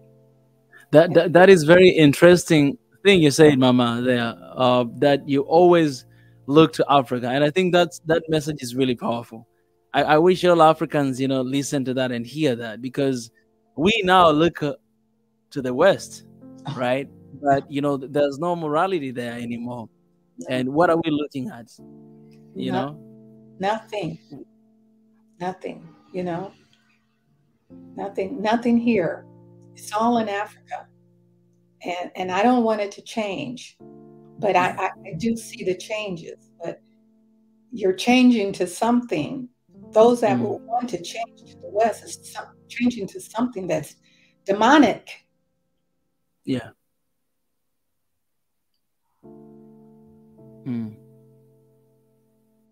No, Mama, I really wanna share with you my personal contact, because these were just really nice moment of wisdom, you know. To just hear that and listen, it's so powerful what you said, and I can't wait to have you here. Uganda, it's a nice place. I've never been there, but you know, my friend that I had here today, and I have a lot of friends there. I'm planning to go to visit there. I know that it's one of the most beautiful places. So it's a nice choice you've done. And I mean, when you come here, that's why I wanna keep in touch with you, you know, so that whatever that we can help, whatever that we can support, we'll be there. We'll be there for you. You know, we have our people in Uganda. We have our people in most of the countries here, you know, in Africa. So whatever we can help and support, we'd love to do that, you know, whatever. Thank you. Yeah, I would love to be there. And we're happy to have our family back home. I'm going to be so happy to be there. Yeah. I you know, every day, you know, I can barely breathe. You know, it's taking my breath away. It's like, you know, if my will is already made, just in case I don't make it, make sure my children know to scatter my ashes on the mountains of Uganda. Yeah. Uganda. Wow. Yeah, that's right. You'll make it. You'll make it. Oh, yes. I have to. Yeah. Thank you very much. I appreciate, Mama. I appreciate so much. I shared my number in a private chat. There's a private chat there. All right. That's, you know, that's very my personal number. You know, I'm on WhatsApp, and yeah, I would love to have more conversation some another time. Thank you. I'll let you know when I arrive. Yeah. Okay. Welcome home. Thank you. Welcome home. Yeah. Keep doing the good work. Thank you. Thank you so much. I appreciate it. Thank you so much. Thank you so much. All right, guys. Hey, that was such a beautiful moment, man. The beautiful moment with our mama here. I needed that. Personally, I needed that. You know, with everything that has been happening, all this news that have been happening, I just needed to hear that voice. I just needed to hear that message. And I think this is one of the things that I've never thought about, that a lot of our people, African descendants and diaspora, they look up to Africa. But now it makes sense, because all the time when I talk to my friends, you know, most of them are really hurt with what is happening in the continent. And to be honest, most of our governments, they receive a lot of money from diaspora. These guys are investing a lot of money in the continent. They might not be here physically, but we have been really living with the money that is coming from them for so long, because their hearts are here. Like, they might be somewhere else, but their heart are here. And it's just beautiful to know that most of y'all are looking up to Africa. And I hope Africans who are watching this, I hope you hear that, because we have a part to play. You know, I'm still praying about this, that, you know, what kind of role that God is giving us to do, because we're always saying that Africa is one big family with 55 different children, 54 countries in Africa, and one, our brothers and sisters across the world, diaspora. And we are the bridge, you know, bridging the people here in the continent and diaspora as well. I just hope that, yeah, I know, we'll figure it out. But the conversation that I had yesterday with Mr. Anton Whitehead, and today with Mama here, and a lot of people out there, I think we'll figure out something. We have been talking with Whitehead, like, for example, in the case of LGBTQ and what is happening in the continent. There are very secret movements happening, especially through NGOs. They're teaching our children, little kids, how to do those kind of stuff, homosexuality, how to do that. Our kids are being taught here in the continent secretly through NGOs, some of the NGOs, they call it Alphabet. And so we are going personally, Swahili Nation, One Africa, we're going to partner with one of the local NGO that is standing against that, to really do everything we can to fight against that, to use everything we can to fight against that. We're gonna do that. Yes, appreciate it. Thank you so much, Mama. Thank you so much. I'll be waiting for this. Yeah. So personally, yesterday we have agreed that we are going to really engage ourselves with this NGO to really save our people, our children, because these are innocent, man. They don't really know anything, but they've been taught and trained, and they use money to train them and to teach them. They use money. Like, the easiest way in Africa right now to make money is to create your NGO and to support LGBTQ. You receive a lot of donations, you receive a lot of loans. And some people, they just do that for money, but they don't know the impact, the negative impact that is doing to our generation. So guys, it is huge in Africa. Yes, our governments are standing against it. The law, it's actually against it. And some of our leaders, they don't even talk about it, but this thing is happening. It is happening. It is happening. So remember Africa in your prayer. And if you have an opportunity, just like a village storyteller, our mama here, if you have an opportunity to move back to the continent, welcome back home. Welcome back home. Welcome back home. Let's defend this Mama Africa, because everywhere else in the world right now is broken. Everywhere it's broken. But we can defend the Mother Africa. And God is here with us, man. We shall prevail. Africa shall prevail. Africa shall prevail. Africa shall prevail. We will prevail. Yeah, guys, I want to appreciate you guys for coming here today. I cannot express enough how much I love y'all. Just the reason that you guys are African, I love you, man. I love myself, and I spread the same love to you. So don't lose hope. Hang in there.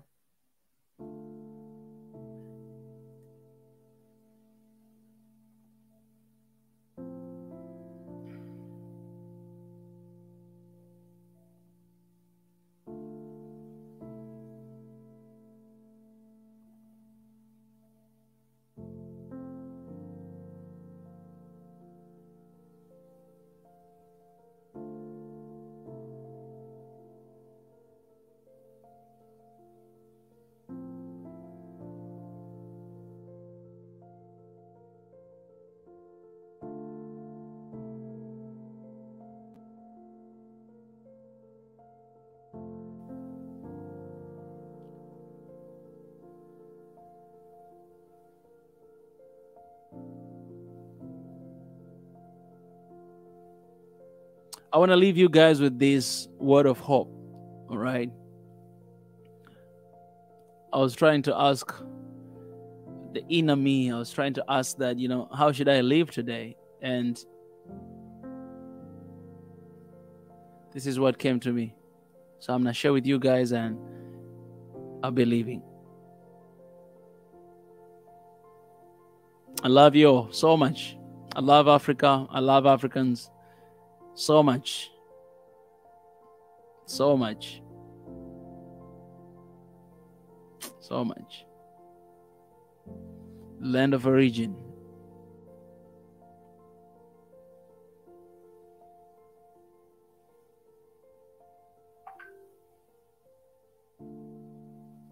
All right.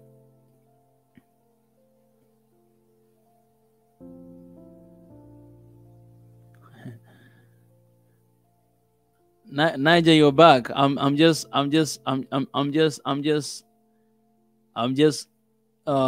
know even what to say. I'm just leaving right now. I'm about to share this with my people. Go ahead. I wanted to offer some positive words as well before we wrap up. Oh yeah, please go ahead, my brother. Yeah, I just wanted to tell everyone there's something happening unique in Africa. Since we all gained our independence, and our people in diaspora are waking up, there's a convergence happening. We are all trying to unite. There's a force drawing all of us together. And a lot of our youths are waking up. We're waking up to a new Africa. When I was growing up, they didn't teach us about Africa in schools. They taught us about our country. They didn't teach us about Tanzania. They didn't teach us about Kenya. We heard about South Africa. We heard about Egypt, but we didn't hear much about other countries in Africa. Even if you go to West Africa, Nigeria is surrounded by French-speaking countries. So we didn't even know our neighbors. We had to go to Ghana and compete with Ghana, which is not even our neighbors. And if you go to Ghana, they too are surrounded by French. I don't know if it was a strategy by the colonizers in Berlin in 1884. But regardless of that, thank God for technology. We are finally uniting. The media that used to tell us news and information are now outnumbered by people like Swahili Nation and those alike. So we are getting the real information now, and it's bringing us together. It's bringing Africa together. I know we hold the power, but we don't make the policies. We don't write the law, but we hold the power. So as we are getting older, the older ones are fading out. When we get into power and start writing the policies, all these things will change, because now we are awake of what's happening. So change is coming. And not only that, our brothers and sisters that were taken out of our continent or unlawfully, that were shipped in ships and taken out to all parts of the world, that are wanting to come back home. Never in this lifetime have they chosen on their own to come back home. They're eager, they're hungry. They want to leave that land. You have to think about it. For thousands and thousands and thousands and thousands and thousands of years, our ancestors lived in Africa. They've only been away for 400 years. Only 400 years. Human beings have existed for tens of thousands of years in Africa. So that little 400 years, we're looking at it like it's a long time, but it's not. It was just an interruption in our livelihood, right? Yeah. So they grew up there, that parents grew up there, that grandparents grew up there, that but that's where it started. So they're wanting to come back to their land of origin. But, come on now. But the land of origin, we have to fix it for them because it doesn't meet their standards. So we have to improve it. So what I think is happening is that God took them out to teach them the things that those people have there. So when they come back, they can teach us back in Africa, so we can all together develop Africa. So we need their know-how, their skills, and their knowledge, and then we can now unite back in Africa, and all of us together will now build a beautiful place. The oppressors don't want us to unite. I was listening to your video yesterday, and I forget your guest, maybe even today. The light-skinned brother from the islands. He was talking about how when he booked his tickets, that they canceled his flights. So they try to find different ways to make it difficult for us to come back home. But those are all strategies. So, but we need to come back, unite. They used to tell them that we don't like them. And they used to tell us that they're bad people to keep us separated from each other. All those are lies. We need to stop believing their stories and come see for ourselves. There's no one person that has left the diaspora and come back to Africa and say that, man, I didn't feel at home. Man, these people they love me, they welcome me. You know, if you come to East Africa, they'll tell you Karibu. If you go to Ghana, they'll tell you Akwaba. You know, they'll welcome you home. Like, this is your home. We've been looking for you. We're waiting for you. Come back home. So I'm liking what's happening. Now, Africa also needs, you know, we can't eliminate, I don't know if we can, but I don't think we can eliminate countries and make us one country as Africa. But I know we can become one and borderless. We can become a borderless Africa, you know, because Africa is too big. You can fit China, America, India into Africa. That's how big Africa is. I don't know if we can all become one country, you know, because it's very big. It needs different people to run it. But we can have one currency. We can have one currency, and we can have let me tell you what one currency will do for Africa. One currency in Africa will allow you to come to Nigeria, and you don't have to worry about exchange rate. You don't have to worry about foreign exchange. If you say, I want to go watch a football match in Algeria or in South Africa, you just enter plane, borderless, enter plane, go and watch and spend the same money without having any kind of barrier or friction, and spend that money in South Africa. If you want to go to university in Tanzania, you don't have to worry about exchange rate. You don't have to worry about visa. You just go to Tanzania and go to school.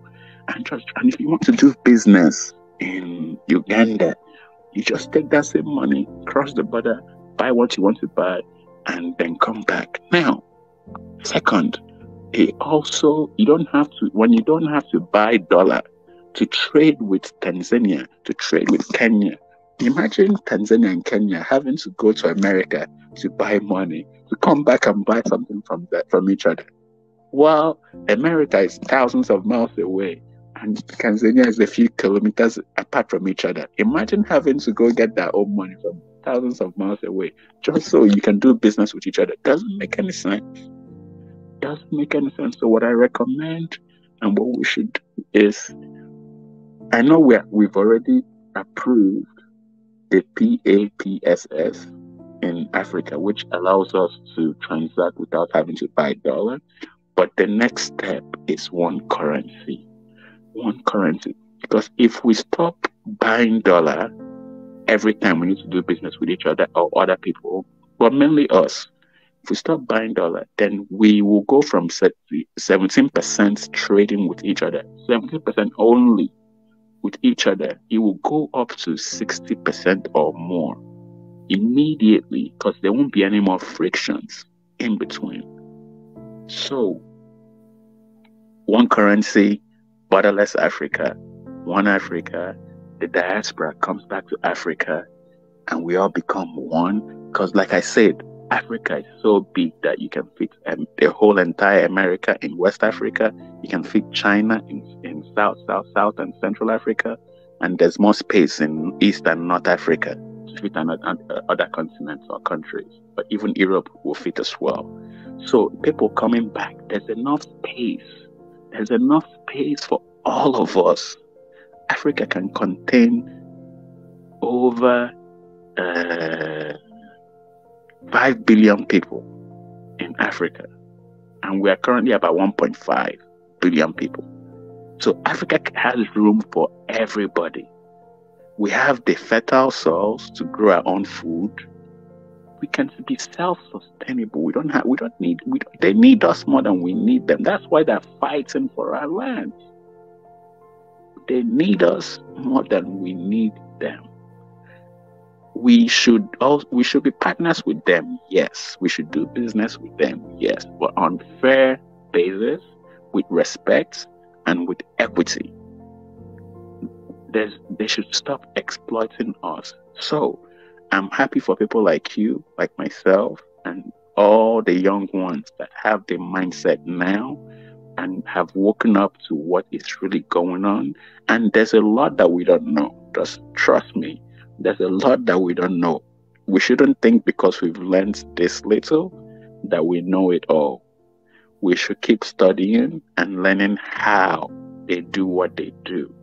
Because trust me, they have a lot of secrets of how they manipulate us and how they trick us and how they buy us and how they exploit us.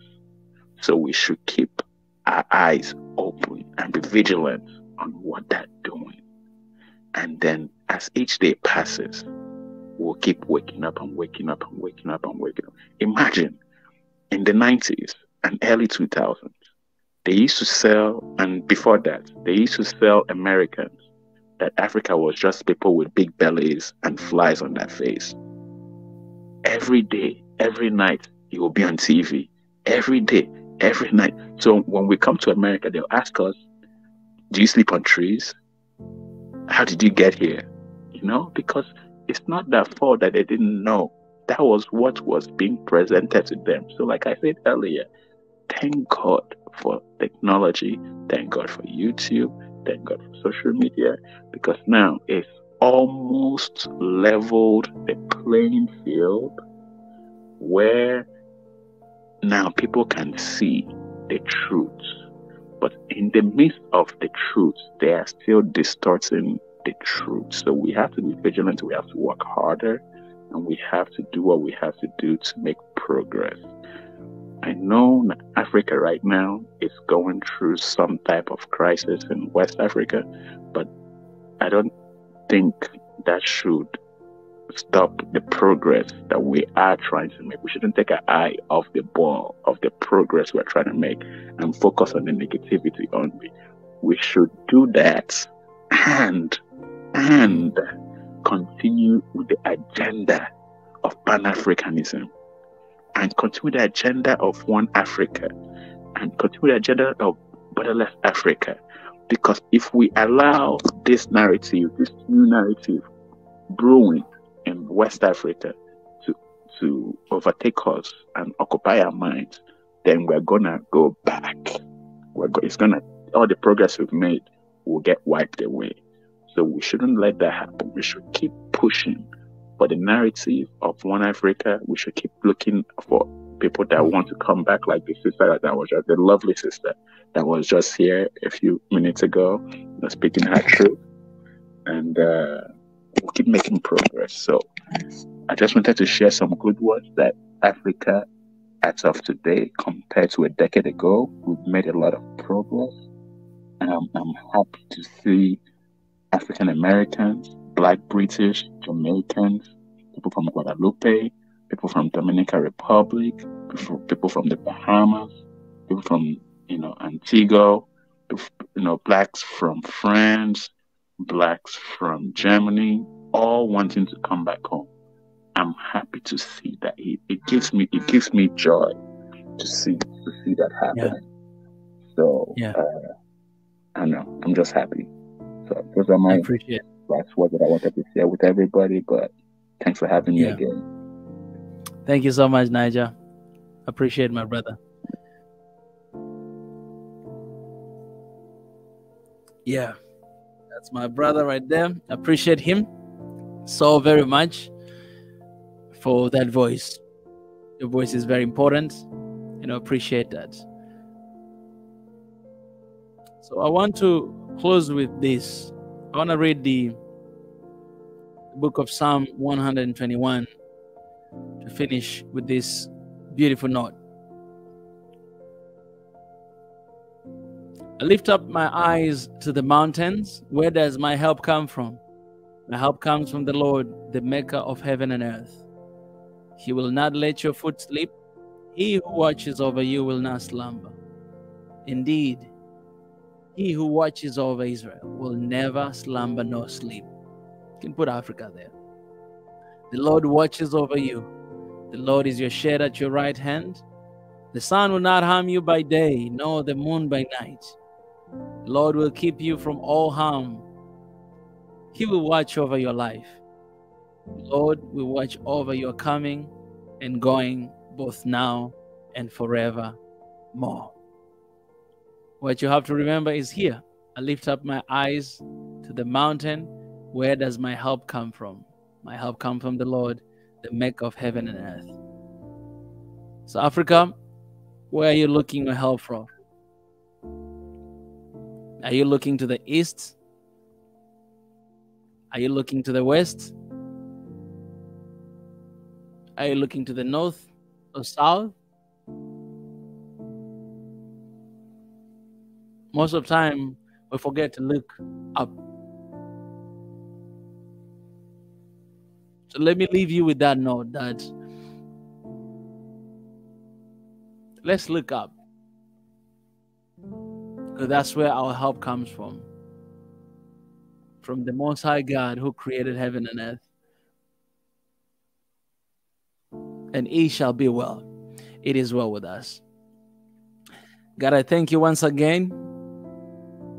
I glorify your name. I bless you. Thank you for this moment. And thank you for this time that you brought all of us here together. I don't take for granted, God, having all these people from all over the world joining and sharing the ideas and just talking about this beautiful place that you blessed us with. I don't take for granted. But I thank you for bringing us together. This is the One Africa.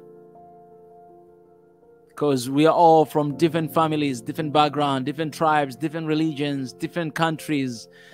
But we're here together talking about Africa, the promised land. So thank you for bringing us together, because the vision of One Africa in our generation, it's happening right now through this platform. Thank you for that blessing. So I pray that as we are closing this session right now, you continue to speak with us. You continue to remind us. You continue to lead and guide us. And most importantly, those who are in war right now, those countries, Sudan, Niger, Congo, Ethiopia, and different corners, God, I pray that you remember them. Even our brothers and sisters in the diaspora, feels like they've been through the war for, as our mama was here area, she's spoken about 70 years not being at rest. So we have those brothers who have been through a lot for all those years. Every single day scared of their lives, scared of their skin color, scared of that. But you created us and you blessed us with this beautiful skin. So we thank you for our people. And we thank you that you're bringing our people back home. Pray that whatever they're going to face here in the continent as well,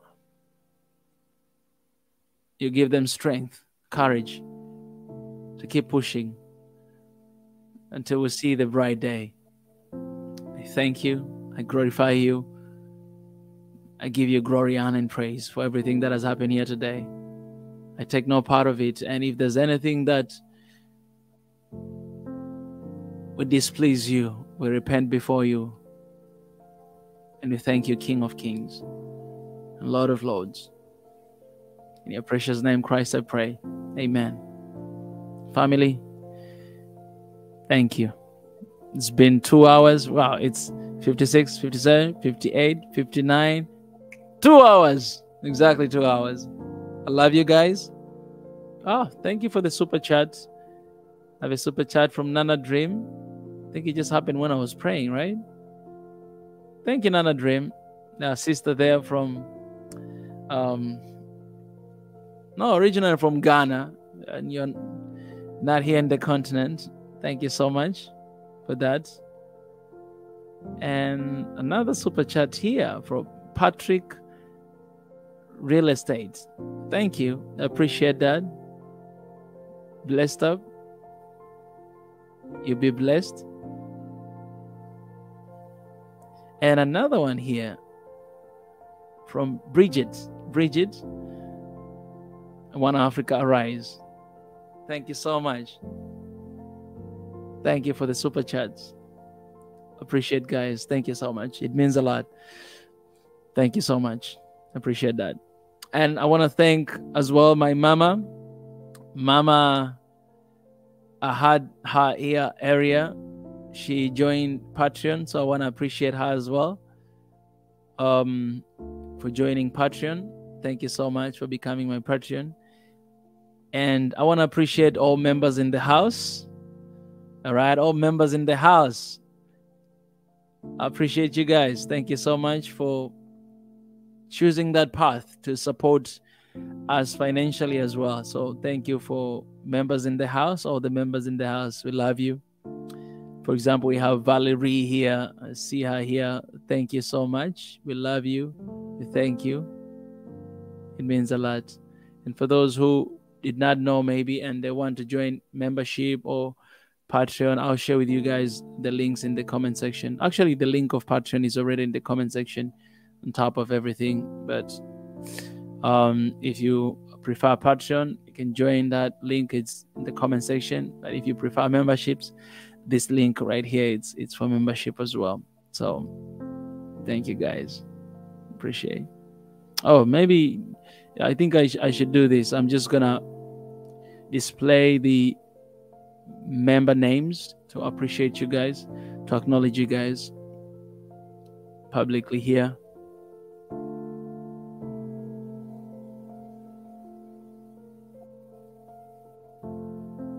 Because you guys mean a lot to this family.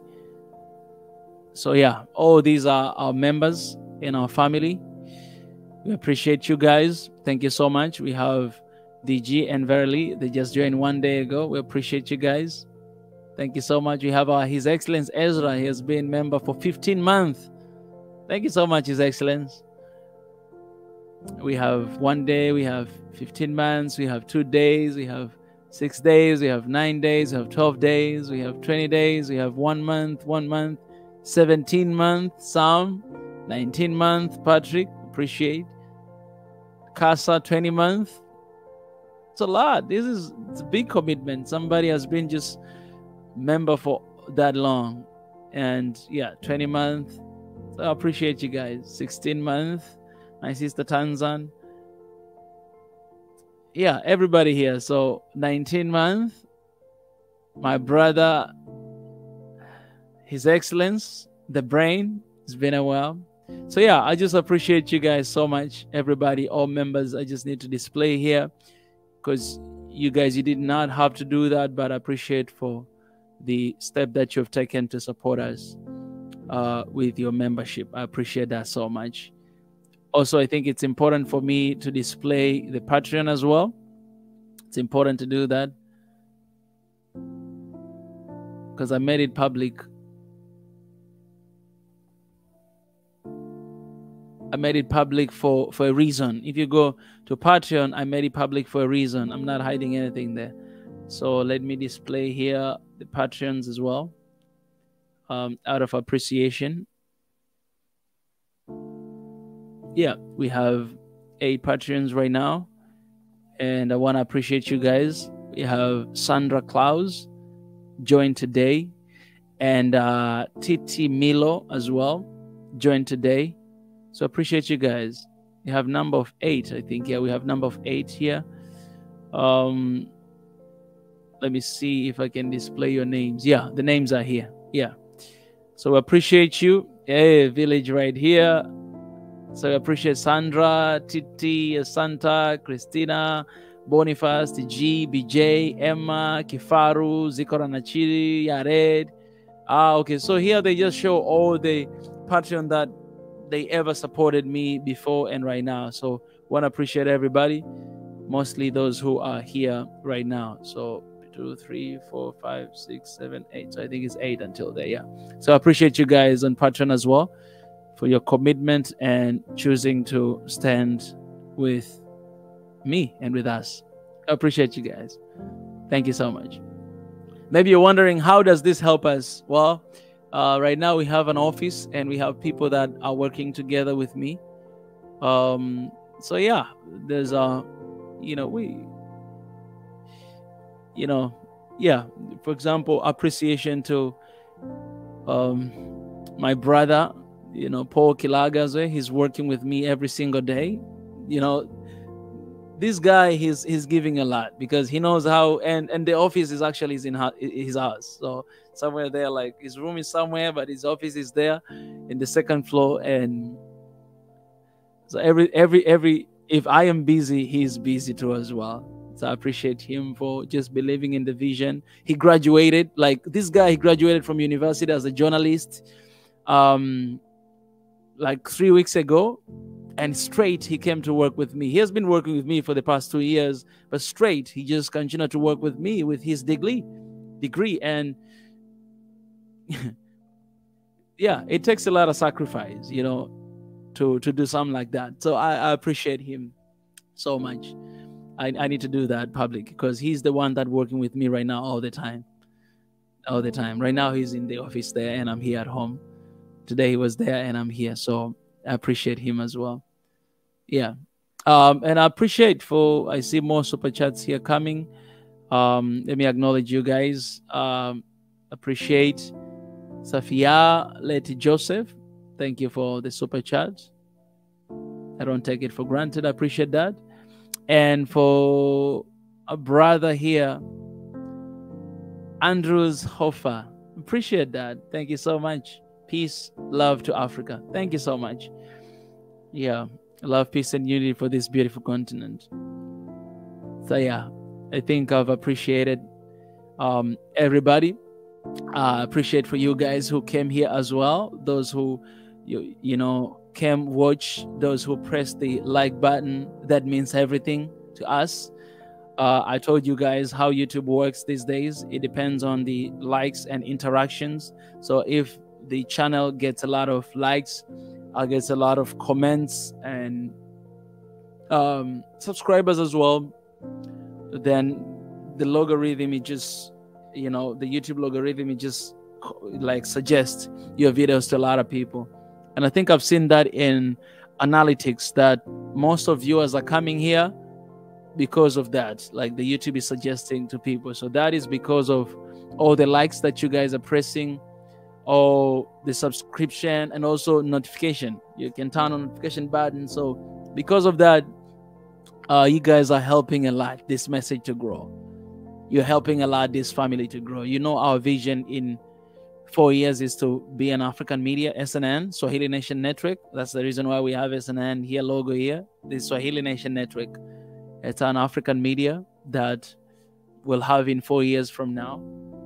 And we've been working in the proposal and everything. And we want to own 100%. Majority of it, we want us as Africans to own it. We don't want anyone to come and to be like, no. We want to own us Africans. So that's why the person that I'm working closely with, he started journalism and he will be in charge with that as well.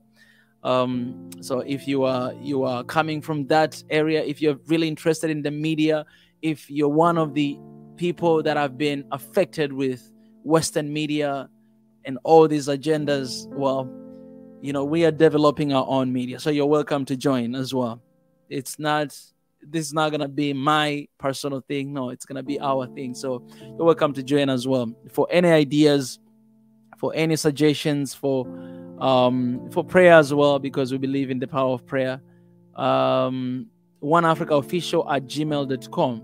That's where you can reach out to us. If you have any ideas, if you've been working on this and you have ideas, maybe you're that person that like God spoke to you a long time ago. Or you just have a desire. But you have a desire. I've been having that desire for so long time ago to have something like that.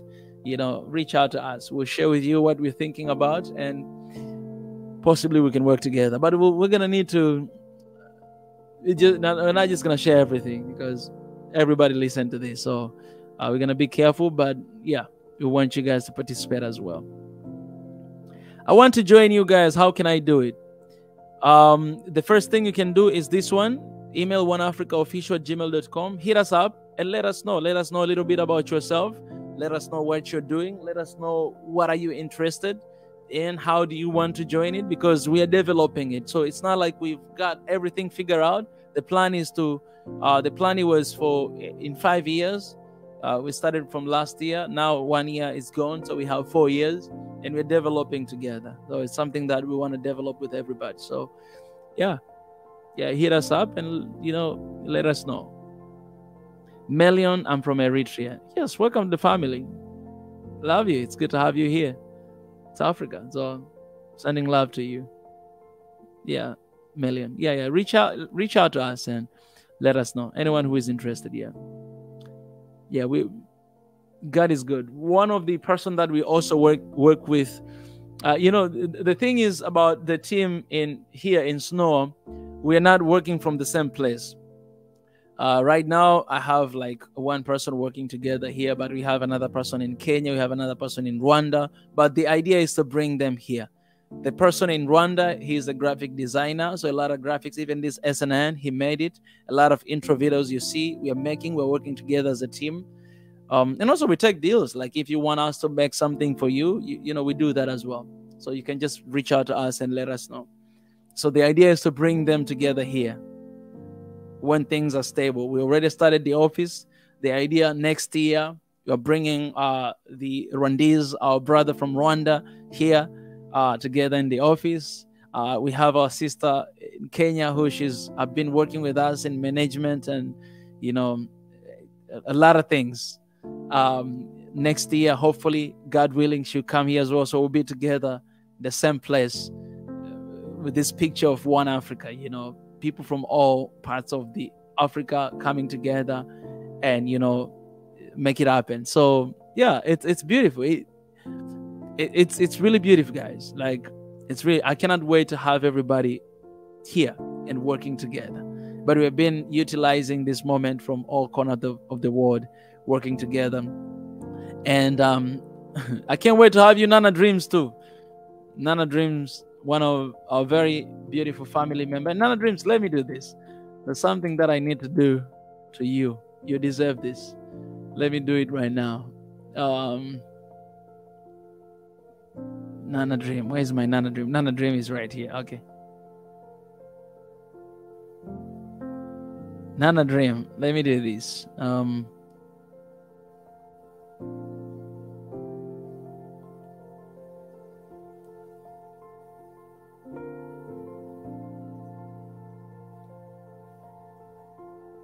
All right, Nana Dream, welcome. You are officially the moderator of Swahili Nation family. You earn it.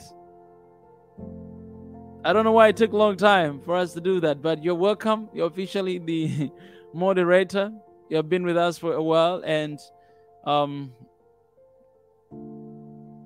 yeah, welcome. So your name will change all of a sudden.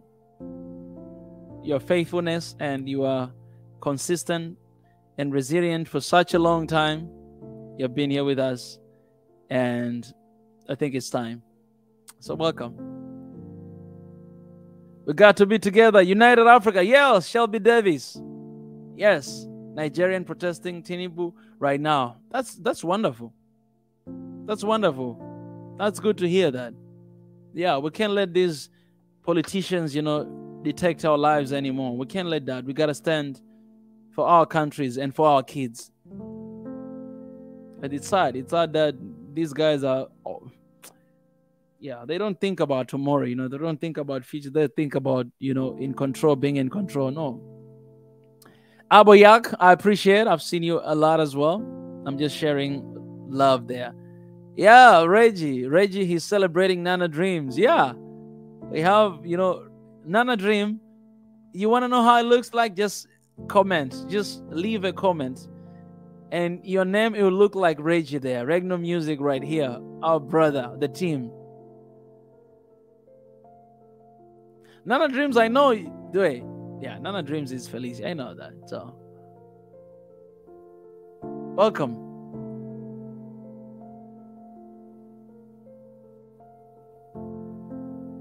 Yes, Patrick, Real Estates, United Republic of Africa.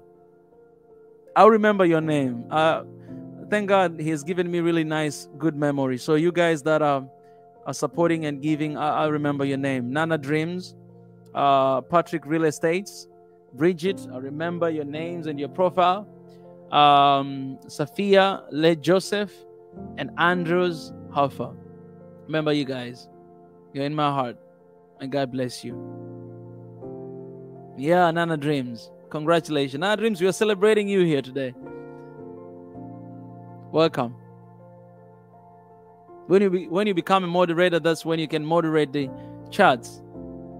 And if there's anything that is trying to distract us from our cause, every time, okay, what can you do? Every time we have people coming here, you welcome them. You see how Sherry, Reggie, they always do. Oh, Marit. It's been a while seeing Marit here. She's traveling actually. Yeah. Every time you're part of the team, that means you're part of the team of this family. So every time we have people coming here, feel free to welcome them. Feel free to share the links. You know, with them. Feel free to do that. You just participate like that because I can't do everything by myself and I have you guys. So I appreciate that. Thank you so much. Yeah, thank you so much. Thank you so much, Nana Dream. I'm grateful for you. You have been loyal for so long and we love you and thank you. Hopefully one day I'll see you face to face. I'll shake your hand and give you one Africa hug. Yeah. All right, guys. Gotta get out of here. Okay, so remember to subscribe, remember to like, and I will be leaving you guys. What should I leave you guys with? What should I leave you guys with?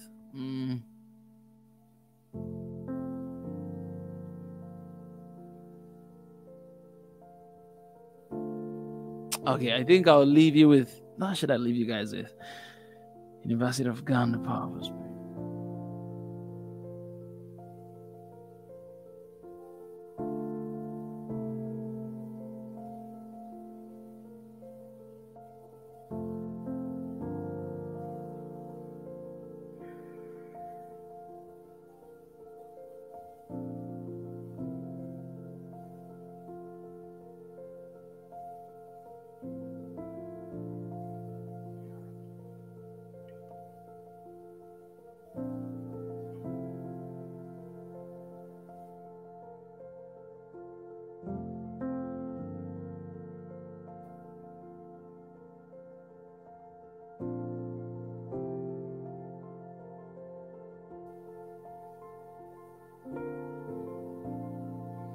All right. I'm trying to think, what should I leave you guys with? The final video.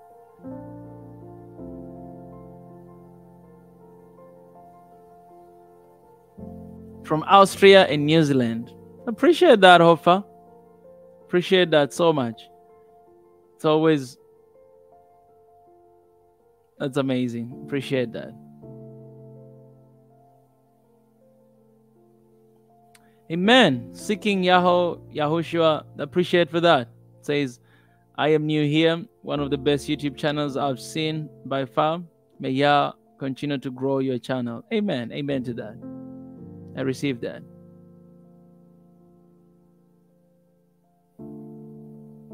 All right.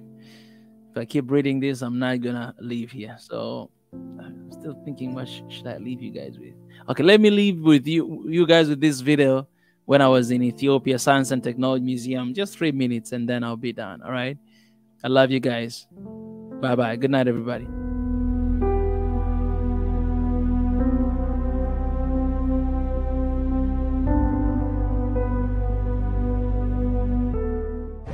All right, guys, here we are at the Science and Technology Museum. I'm ready to do this. Let's go.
to all the people, Ethiopians, Africans, no matter who you are, my call is that we need to focus on the light. Darkness has no power. Darkness has no power at all. Like darkness, it has no power. Why? If you're in the deep darkness, all right, you don't see anything. You don't see where you're going. You don't see what is next to you. And then you just turn light. Boop. In 1 second, that darkness disappears. So do you understand the importance of light in the midst of darkness? This is to tell you that, guys, in the midst of darkness, there's these bright moments that happen. And our job is to focus on that. Sometimes, you know, there'll be a time we'll talk about the issues and everything and the struggles that are happening and how can we get over this. And there will be a time that we channel our energy and we channel our hearts to something good that is happening. To look on the bright side. So